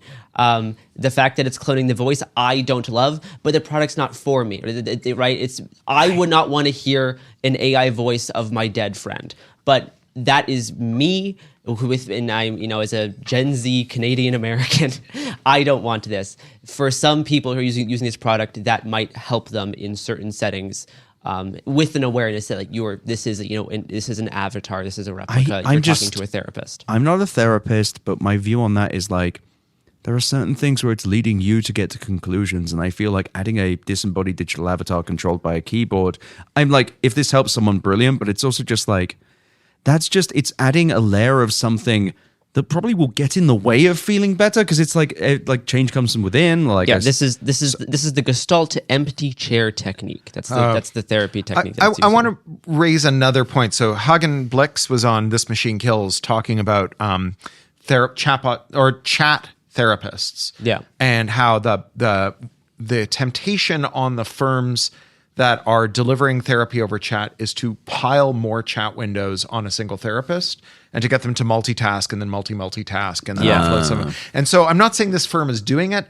I'm saying that this is a mode of therapy that is uniquely amenable to speed ups that are anti-patient and anti-therapist. I have also a thought, right? Which is when I was mostly furious about this until you mentioned this was for extreme cases of grief. And I was like, okay, I can imagine if someone is so deep in their grief that they wouldn't respond to anything but an avatar. You need anything. You need anything. But then I think about even myself thinking about going through the process of anyone that has, a friend died in a car accident 2 years ago. Like if the thought of talking to an embodied version of him and hearing his voice just get me out of my grief is already dubious. Sure. But then you have to, I was like, but all kinds of therapy, there's a little resistance to that sort of grief therapy anyway. So I was like, I'll try to make my peace with that. Then I remember, this is XR.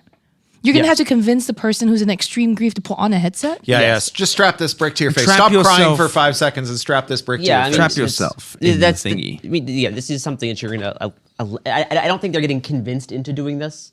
I think it's something that they will, this is an option that they can choose from. And I think also specifically... This is not like an extended thing. This isn't something you go to talk to your friend. It is to give you a closure. A one-time session. It's a one-time good closure exercise. I'm also just design for that. You also have it for a pet. They also have a pet. Okay, that makes that I'm now fully against this because now it's like closure isn't always clean. Yes, that's absolutely. why. Are they going to voice clone the pet? No, life is messy, but also you don't get closure on things. And therapy is about finding a way through when you it's a gift you give yourself. It's not a thing you get from someone else. That's the more larger existential resistance that I have to this is hearing the pet thing really fills me full of angry bile. Meow meow meow meow meow meow meow meow meow meow meow meow meow. No, it's just also you lost your pet. What the fuck does seeing a 3D cat or dog Canada, one of Canada's most beloved prime ministers, John Diefenbaker, used to go get advice for running the country from his dog's ghost. What? That was dead air there. It's true. Is the pet Like when the solution Cleveland different Browns from drafted the Johnny human? Manziel based on a homeless person's idea. I love this. Tell me everything. That's all I know. We learned it in history. I was 14 years old. That's all I remember. It's literally the only thing I know about John Diefenbaker. My dog's ghost. Except there's a lot of buildings named after him as well. But he did. Did you learn this? Did you grow up in Canada? I did grow up in Canada. Did you learn this in 9th grade? I did not. History? No, by then I was already in the States. Okay. So you didn't get a full year about just the Canadian Pacific Railroad, World War I, and John Diefenbaker's dead dog. We got a little bit of the railroad, but that's it. Yeah.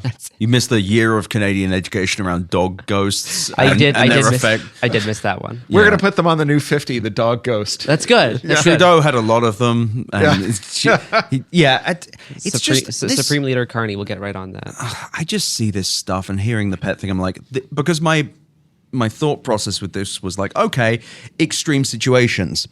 But then I'm like, The pet thing, I don't. Yeah. no, I hear pet and I'm like, so it's not extreme situation. Yeah, You will right. go, because my thought was, okay, if this is very specific, like deep in the box of tools, we've tried Right. everything. Yeah. Fuck yeah, okay. But we'll help you with the- your the pet. other thing and also if your favorite flavor of ice cream is sold out at Baskin Robbins, we got a model for that. But it's also preparing you. I don't know. Some of the most Yeah. difficult things in therapy for me have been accepting there is no such thing as closure in some cases. You will never have that. The other thing I don't like about the pet thing is that that is a reoccurring feature. You can visit the it's like you pet create a space.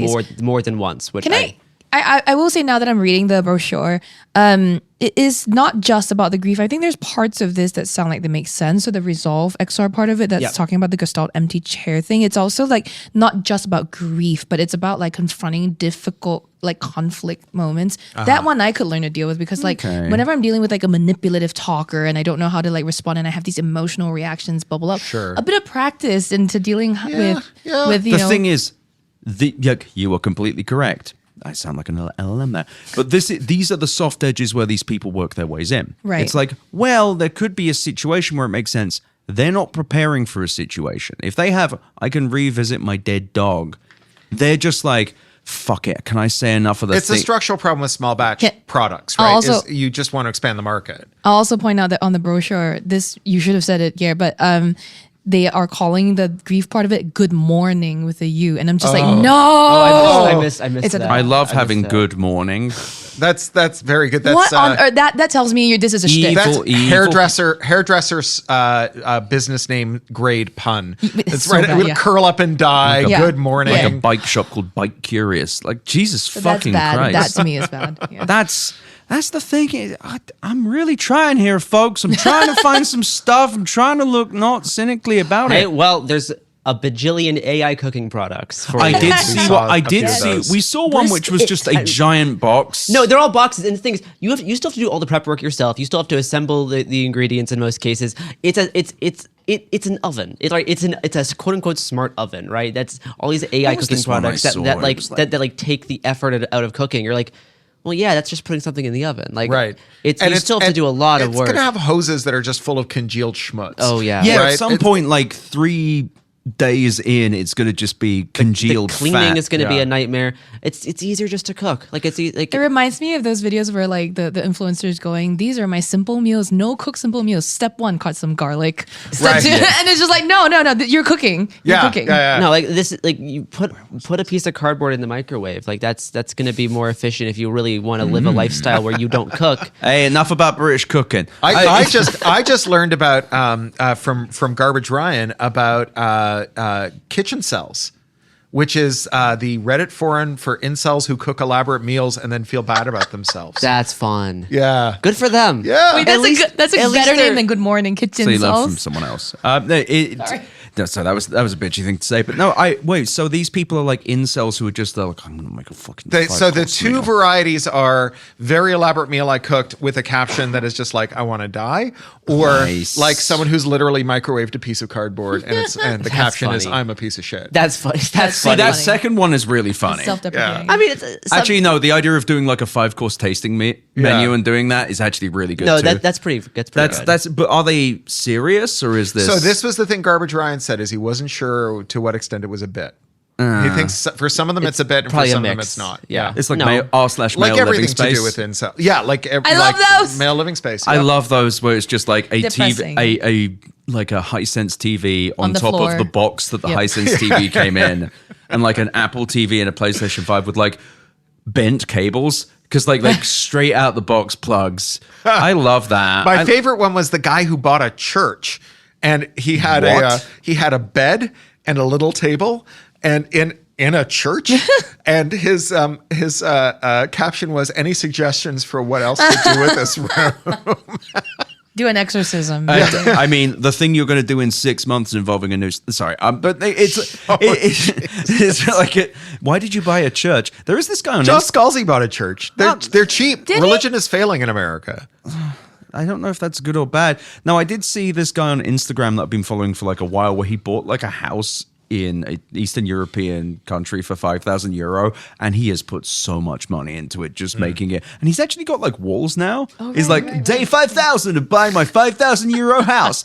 My friend Kujuk came down, and it's just like this Eastern European guy who you could shoot with a gun and it would just bounce the fuck off. Right. Boris like the bullet catcher. Yeah, it's all of these guys who are just like actual working stiffs who are like, this is going to get me promo, because they all make money off of it, which is cool, actually. Yep. Actually, in a weird way, likely helps the local economy. But it is funny watching just an American guy just being like, fuck, infrastructure doesn't work some places. Yeah, well, as we wrap up this half an hour section, I'm going to advertise something now. It's called Stuff Buyer. Go to stuffbuyer.biz, and whatever you hear next, ignore that URL. That's not where it's stuffbuyer.biz is where you're going to buy your next products. Thank you, please.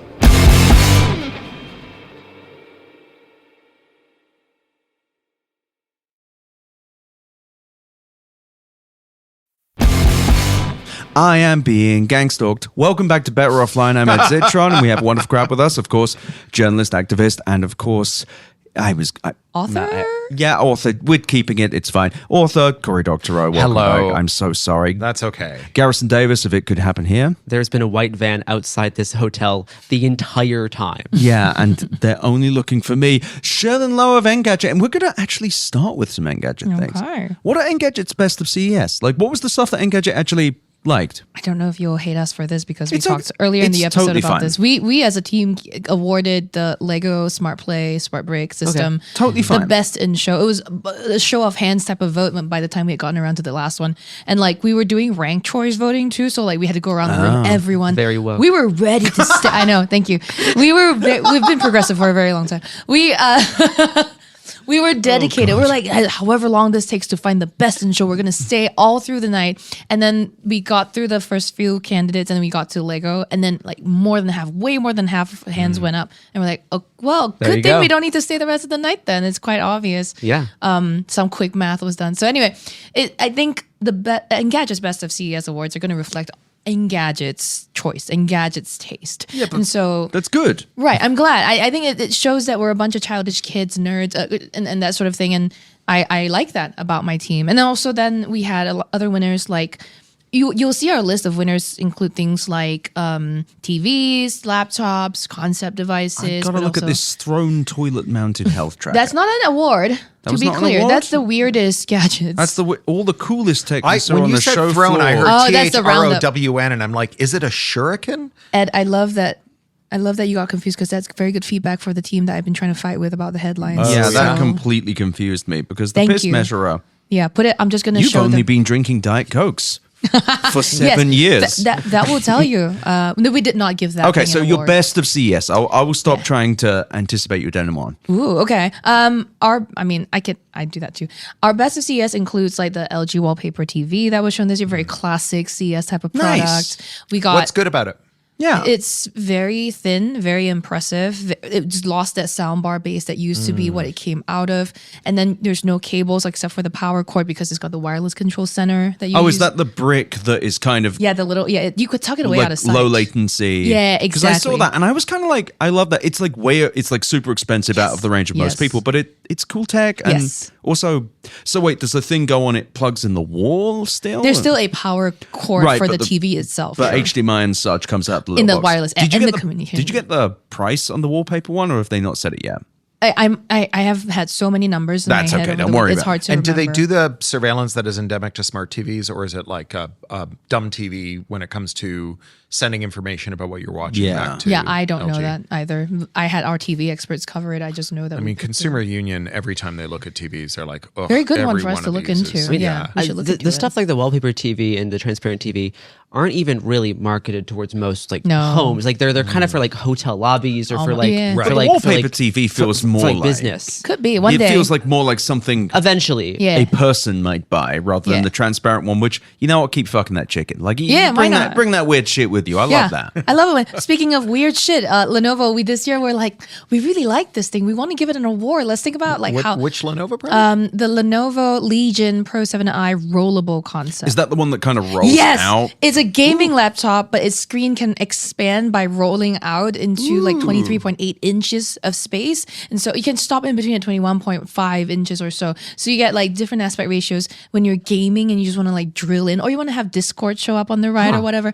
So you can And do the separate OS windows. knows It's what neat. to what extent Yes. you've unrolled it. And that it's Wow, always that's been the fascinating. trick, right? Right. Not understanding how to place these items on the screen, but it's gotten there. And That's so cool. we're very interested in And that's that, just yeah. the concept, though, for now, Yeah, right? it is just a concept, but But we last year they had a concept with the swivel, which ended up being real. actually the auto twist they're calling it this Very year. cool. Yeah, But it's a laptop? yeah, it's a gaming laptop. So this is like butterfly keyboard, but butterfly screen. But it like slowly rolls out. yeah, it rolls out. It's not like a fold out. It's Oh, like you it press a roll- button and it goes. exactly. Yeah. And it Yes. has, You don't oh my like god, I need to show you a video. You don't unroll it like a. no, not by hand. No. Yeah, okay.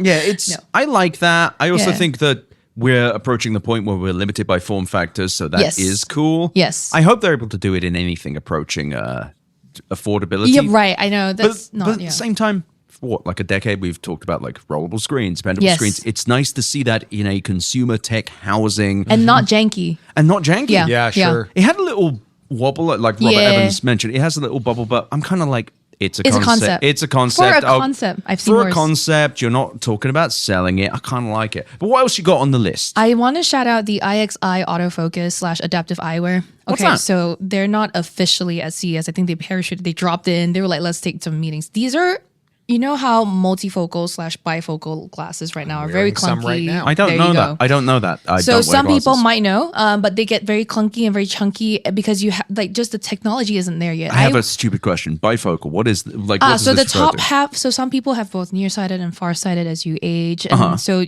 one prescription doesn't cut it. You need one like, and sometimes they cut your lens so that the top half is for your long-sighted and the bottom half is for you to look so you at have close to by look up things. to it, Right. That's what I have in this lens. So Oh, this, okay. And mine is progressive, so it's not a sharp line. It Right. gets more magnified the further down it goes. Oh, okay. So those are like multifocal. Yeah. So IXI has technology. I'm very curious what you think about this, Corey. Where it's using a mix of like LEDs around the lens to detect your gaze and where you're looking, and then a liquid crystal lens layer that changes the prescription of the lens. So wherever you're looking at something, it's just detecting the right prescription and just working Does the it way work? it should. Or was there no way to test it? We did see a demo. Our Matt Smith took a demo and he was impressed. We've already interviewed IXI in September. We've known this tech was coming, but now they're at CES with a working demo. I love that. So It what I would worked. want to know is like, so this sounds amazing. Yeah. I had cataract surgery last year. Okay. And I got what's called, oh God, I can't remember, monofocus. So this eye is focused at, monovision rather. This eye is focused at 23 inches. This eye is focused at 25 feet. My Oh, wow. brain switches between them depending on what I'm looking at. Whoa. And then this is the only corrective region in my glasses. It's on the distance eye, and it's a close-up region so that if I'm reading on this side, I don't have to turn my head. Right. But I can get it. Like I just went skiing without my glasses on for the first time in my life. It's fucking amazing. Oh, wow. No fog, nothing. Like just so great. Yeah. Scuba diving, just terrific. The thing I'd be worried about as a man who has dropped his glasses 14 million times Yeah. is what happens when these things fall off your face. Well, I don't know yet. I think it has to depend on who they team up with on the like frames as well and how they build these into like retail ready products. I don't have all the details yet because it was a late entrant to our like CES Awards discussions. It's an So- amazing idea. But also, so cool. as and the far fact as that they made it work is incredible. and is there anything more consumer tech than that? Right, glasses. And also, one more thing. Spectacle technology, eyeglasses technology hasn't changed. It's been stagnant since the 1950s. So for something like this to happen, it would be cool. And also, imagine getting like one pair of lenses that you theoretically, hypothetically, don't need to keep changing as your eye, As your eye worsen or changes, changes. That could be sustainable, could be just for your cost, for your budget. That would be great too. So I just think there's so much potential. We were so excited about Really it. cool. Multiple people could wear the glasses, I guess. Could be. I can't say because I think for them they can't say things. Right? I'd They love can't, to- the FDA Yeah. needs to. Approve I'd love to things. know, like, can you put it in I'm painting D&D minis mode and have it ratchet up Like a to macro lens, 10X? yeah. Yeah. Hypothetically, why not? You know, right? my grandfather was a watchmaker and he wore a jeweler's loop Yeah, his yeah, whole yeah. professional life, and he had, Popeye eye squint, right? Like if you could just be like, no, I'm on the job now. I'm fixing a watch movement, and it just suddenly zooms up. Yeah, That'd be pretty dope. That's so cool. really That's just really cool technology. cool. So we were very glad we were able to see it here. And then we talked about the wheel move earlier in the episode. We gave the wheel move an award. We just didn't see enough sustainable / transport related technologies to have something for those categories. Wait, you literally just... There were things. They just weren't good. No, I mean, you didn't have anything you could give an award Yeah. to. I mean, all those personal helicopters, I think, could serve a great public service. Are there That's personal true. helicopters here? Oh yeah, Did you haven't see seen those? Richter? Yes. No. So Richter is from last year. I Yeah. talked with Richter last year. I saw 2 personal helicopters this year. One of them is Richter. Yeah, I think we should be giving those out to Me. No, not to you.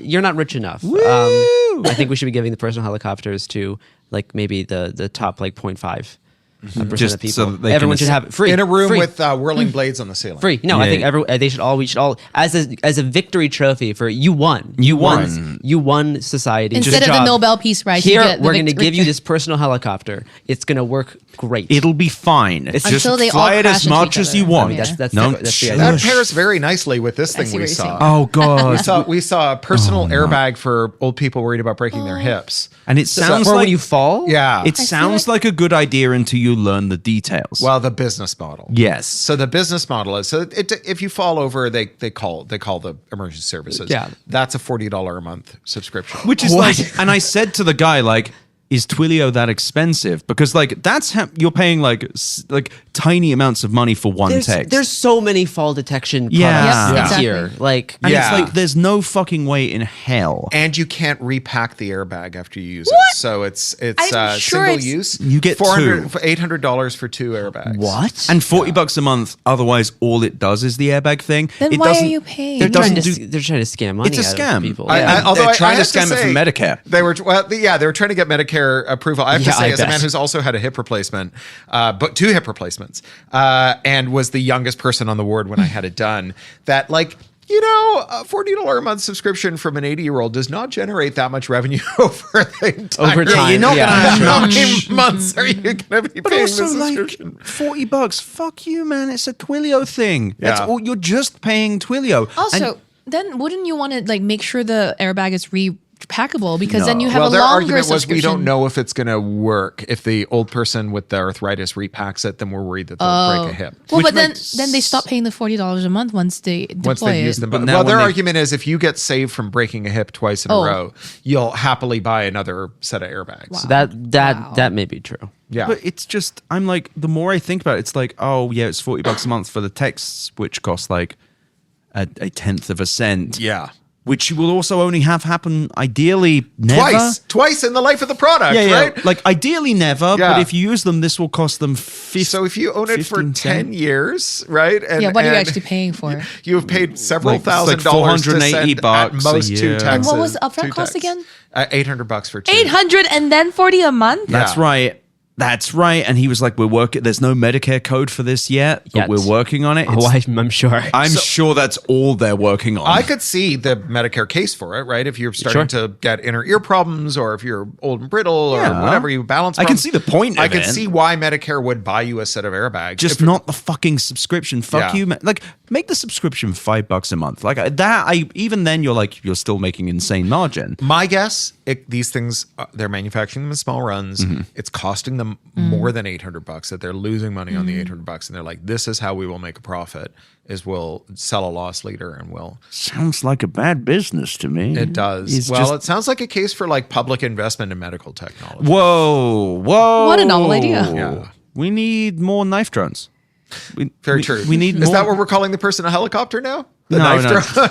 No, Hey, ideal in a perfect world. no. The personal helicopters are very safe, and you're very rich, and you need one. Yes. Yes. Yes. Try them out. You don't need training.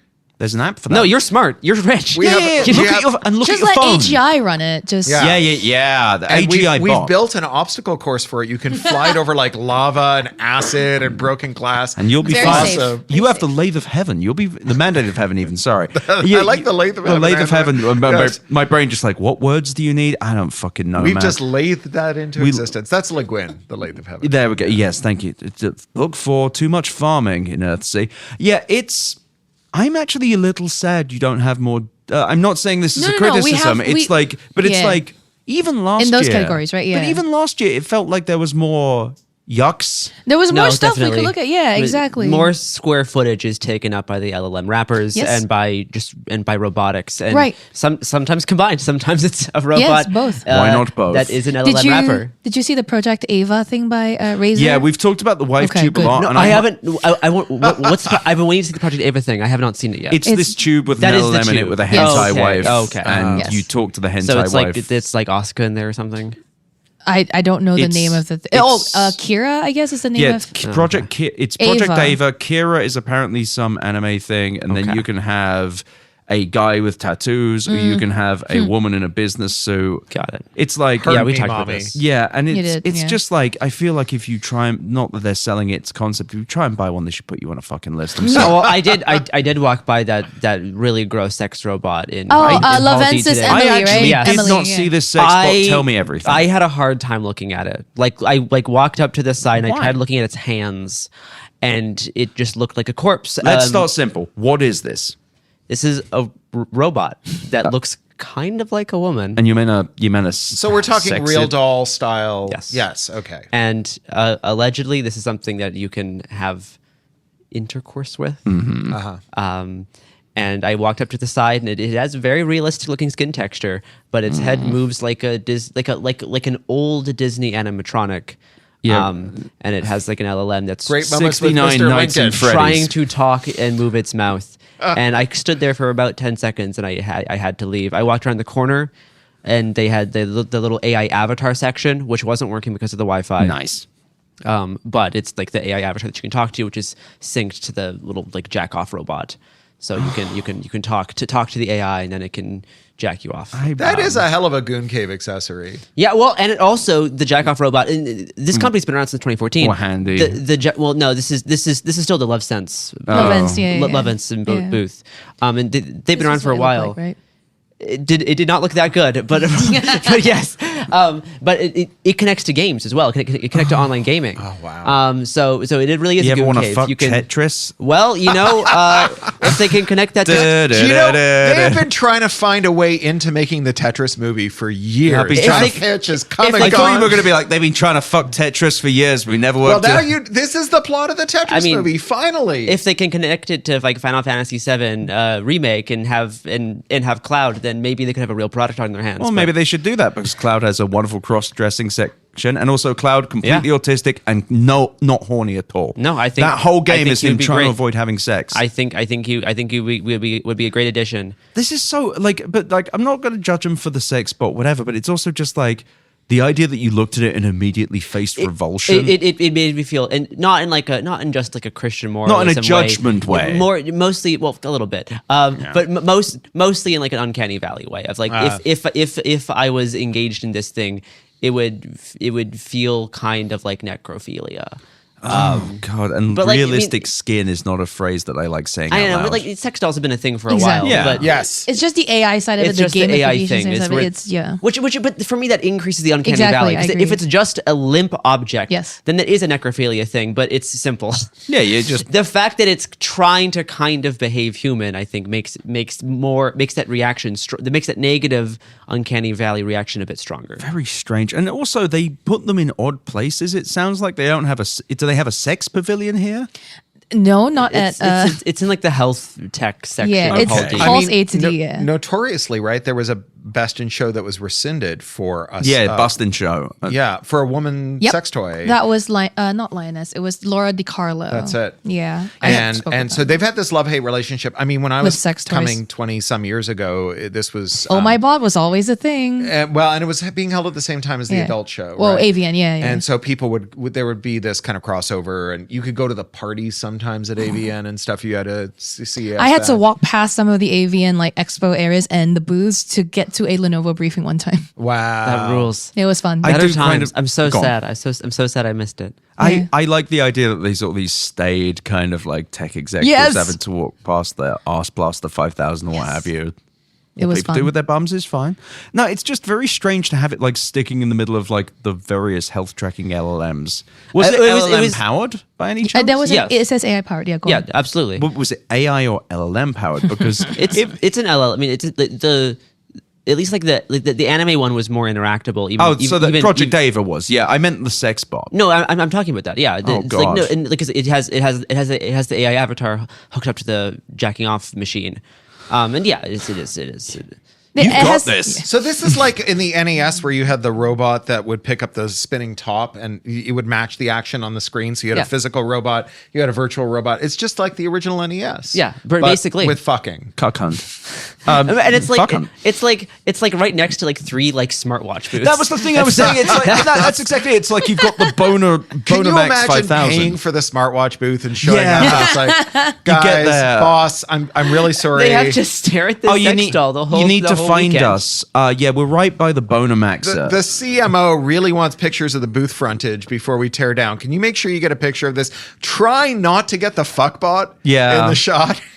But to your point, Corey, the CTA has struggled with like, Yeah, they what it really wants have. to do with this sex technology because we know that with everything, sex sells, right? And sex tech will like advance faster than any other kinds of tech. Forget about people with accessibility needs, right? And so the CTA knows it needs to cover up some space, but it won't give you a dedicated booth because it somehow wants to be family friendly. Yeah. It's so ridiculous. For all of the kids attending. Right, Yeah, for all exactly. the- for all Well, of the- now we've turned into basically the like Games Fest or the Toy Fest that's true. in New York because of all the I robots. wish. all No, the I will toys. push back. I agree with you. There's though. not enough. If you want to make this We the, need more fun. the goofy dipshit show, It should be. I would love to. I would love to see some useless crap that's just kind of funny. But that's the international pavilions because they are like the country of Turkey sponsors 20 entrepreneurs to show up. They're each weirder than the last. A lot of them are really delightful. Those Shout out But to a the lot of Singapore one. those, to give them credit, were not toys. They were like, we made a photonic cell. We made a Right. solar panel thing. We made specific software Yeah. for this, that, and the other, which is awesome, and those people rock. Not fun to talk about on a podcast, but very funny to look at and be like, oh, cool, someone's useful here. And then the rest is just stuff. It is. And the listeners are already like, oh, it's hours of you just saying there's nothing here. Fuck, you fucking come to this and you do a podcast, asshole. But it's just frustrating because I love a dudette. Like having Michael on to show us the clicks was nice because it was a thingy. And it was so cool, actually. And also, I really do like it. And I love Michael. And if it surprised. was bad, I would have been in a real. If it was like actually shit, I would have genuinely been sad because I would Yeah. have had to find a way to trash it without. I did avoid him for a year after trying the first Clicks keyboard. Oh, Damn. Oh yeah. Oh, Brutal. Clicks was that show. Was that Yeah, yeah. Showstoppers again this year? Yeah, Yeah. we just had Michael on and we like the clicks thing. Personally, the case, not for me. Yep, agreed. But nevertheless, it's like, at least you fucking tried. And the other thing that pisses me off is clicks proves that other people could just, because Android can fit into all sorts of things. You could be trying all sorts of weird fucking smartphone shit. Yeah. You could have weird, like a tube smartphone. Yeah. We've got all kinds of tubes at this one. Why don't we have a smartphone tube? But no, it's like, how do we charge you for using the ChatGPT API? I mean, there was a time where you go to like Guangzhou and you go to the big mall and there'd be the phone that was shaped like a Marlboro package. And there'd be the Hell phone yeah. that or was shaped like a- Shenzhen or yeah. Yeah, and that shit rocks. We should have more of that. But no, it's like it feels like the most nihilistic CES ever. It's just people being like, I fear it "Fucking gets worse AI." from here. I fear this is the beginning. So my theory is it actually gets better from here, but Yeah. it gets the apocalypse is so much worse because if you look at this and you realize how much LLM crap there is, Yes. Then they'll realize. I think this is a dip year. Yeah, like this will be because Corey, to your point, the commodity of LLMs. Just because the Chinese models are cheaper doesn't mean that they're margin positive. That's also true. Zujin, I forget which one went public, and they they spent $300 million in or 200 and something million dollars in 6 months and made $27 million in revenue. Not great. I could do that. Yeah, I mean, like I could, if you want me to lose $200 million, call me. Well, look, if you have $3 million and you're expecting a $27 million return, I'll tell you what, I'll give you a $28 million return. nice. How would you do it? I will just keep all but 28 million. Oh, right. Okay. Give 28 million back it's like, to you. No, it's like investing in like vineyards. Like how do sure. you? Yeah. No, it's like all of these companies that rely on LLMs are going away because they're going to get more expensive. and it's going to be apocalyptic. I think 2027 could be like a really fucked up year for many reasons, but CES 2027 Might be really fun. but You very just reminded me empty. what I wanted to talk about please. before, which is Pete Warden. We were talking about him yesterday. So Pete Warden is an old school hardware hacker specializing in machine learning and finding cool, like one of the people who was like figuring out that you could use GPUs to do machine learning a million years ago. And he just demoed on his blog a local AI voice agent running on a system on a chip that costs less than $10. So he's got an SoC. It's like an $8 SoC. You can put it in whatever. The demo he built was a button that on your dishwasher, and you smack the button and you say, "My filter is clogged," and it goes through the manual and it finds the relevant Which is passages, just on the chip. and it's all on chip. And we are again total cost of goods under $10. He built a whole model for this? Is his Yeah. own model? Yeah. And all it does is reference a manual? All that is the scale of task it can do. So Right. he can That's why it's so light make and it do small. other Yeah. kinds of tasks. But he's like, I can build you an $8 SoC with a model running on it that will help you build your IKEA furniture, whatever. Right. All this kind of, there's a lot of room at the bottom here, is what I'm saying. And he has this other post. When I was looking for the post, I found another one, which the title says it all. I know we're in an AI bubble because nobody wants me crying emoji. So here's a guy who does real things that are Right. absolutely sustainable. Like, could you be revenue positive shipping AI models that run on hardware that costs less than $10? I bet you fucking could. Yeah. Right.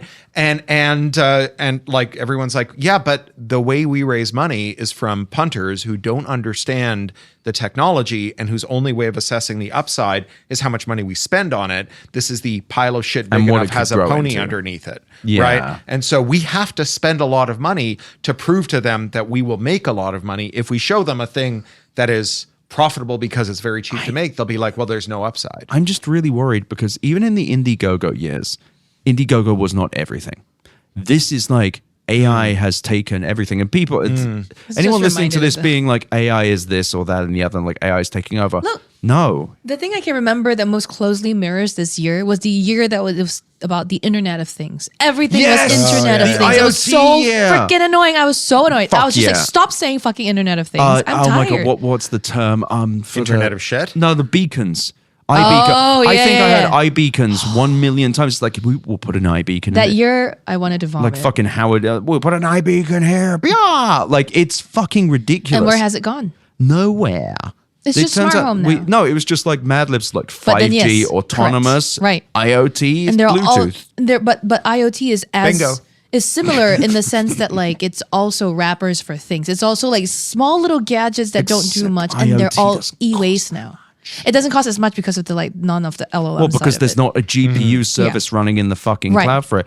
It's just very unfortunate. I think next CES could be kind of barren because of this, because it's very like if there were other options, they'd be buying booths. And I don't think there are. Or maybe they were like priced out because there was so much AI That's stuff. very possible. But the Yeah. thing is, it looked kind of sparse too. Like there was a lot more walking room than ever. I so feel like 2003 after the dot-com crash was pretty good. this is actually, how was it? It was full of people doing weird and interesting things, none of which made a mark, I think. Yeah. But it was a time in which if you came to CES, it was because you had done something very improbable in a time in which there was no tech money. That might be 2027 for real, though, Maybe, because yeah. even like LG with this Cloyd robot, it's like, hey, check this out. We're doing this thing. Well, we're not doing this thing. And you may be wondering if it does the thing we're talking about. It doesn't. But it's very slow at it. I have and why do you want this? Well, you can't have it. I have a question for you. By all means. When you say it's sparse, do you mean specifically some halls, some booths, or LVCC The in top of the general? expo center was fucking empty. Okay, so and I don't just mean like it's the last day. I mean like there were just less things. There was less density. The usual dildo battery security camera area was really not present in the main hall in the same way. In fact, I found way more of those topside in a way that like I wouldn't usually. It's just very strange, and I think there's a strain on venture capital money and private Good. equity money. Well, South by Southwest last year, the trade floor was a quarter of the size. Wow. And there was an entire row that was just massage guns. Oh my gosh. I saw a area of the Palazzo where gambling would usually happen that was completely empty. That's more worrying to me Oh, than I any- saw that spot. Yeah, with the velvet ropes around it, and they're like vacuuming. I wondered. The reason Usually I that's asked vacuuming you wallets. is because the West Hall and the LVCC Central Hall got this whole facelift. Right? I don't know if you've Oh, seen did it they? yet. Yeah, I've the been Central there. Hall. Right. This year Does it look different? It does is kind of a so slop different to from me. last year. It is still kind of a slop, but because Central Hall is where Samsung and LG used to have their gigantic But booths. You'd have Samsung those- isn't there. Right. Samsung isn't there, is doing the win. So I think that contributes to feeling like there's not that much going on in the convention spaces, especially since Central Hall now too, with the sort of remodel, looks much bigger. And so, consequently like emptier, and then has a lot more like glass windows letting in Yeah. light, which I love. It's nice. It's nice, but then also makes you feel like you can see daylight, and therefore it doesn't feel as packed and crowded and like And on top of the fact that a lot of the things are just like gone. The LG wall display, Yeah, is LG gone. was so muted this I year. know. Usually there's like this, like last year we That's had the that fun. giant transparent motherfucker. Yeah. I like the year with the big like curved. Yes, screen the that they- canyon of walls That was of good. There's no screens. spectacle unless you're a tractor. There's And none. Yeah, It's just I feel like we're years into just the hubris fest where it's just like, what if we didn't provide anything useful and jump to the latest trend? It's a shame. And as we come to the end of this first 2-hour block, I will just say I want to find cool stuff, and when we're back next year, which we will be, I hope we find more of it. And if you are someone with the CEA, when you're someone putting stuff here, please think of actual people, because it's getting a little sad. But final words, Sherlyn. What is your takeaway from this CES in general? Big question. Yeah, I thought I had something to say, and it's out of okay. my brain now. So I think I've run out of RAM, which everyone will. That's this year. fine. Well, Yeah. everyone's running out. Yeah. Devindra was just on talking about the Exactly. RAM crisis. Yeah. But thank you for joining us. Thank you for for having having so me. many Engadget people on. We had Carissa. Thanks we for had having Devin- them on, yeah. And no, it's fucking great to like actually talk about consumer electronics. And we've of course had Garrison Davis. Make it happen here. Thank you, Garrison. Of course. And Corey Doctor will be joining us for the next episode as well. Excellent. Looking forward to it. And I am Ed Zitron. You can please subscribe to my newsletter. Good Lord, I'm not doing a premium this week, so I need the money. But more important than that, of course, our dearly departed Sean Paul Adams, who's a friend of the suite, friend of the show, passed last year. We're honoring him by getting you to donate to the Pediatric Epilepsy Research Consortium. His son is epileptic, and his family would deeply appreciate your donations. Thank you for listening. We'll be back for one more 2-hour episode today, but I guess it'll be towards the end of the day. Either way, thank you for listening. You've all been so wonderful. Send me your feedback. Go to the Reddit. I'm Ed Zitron. Goodbye.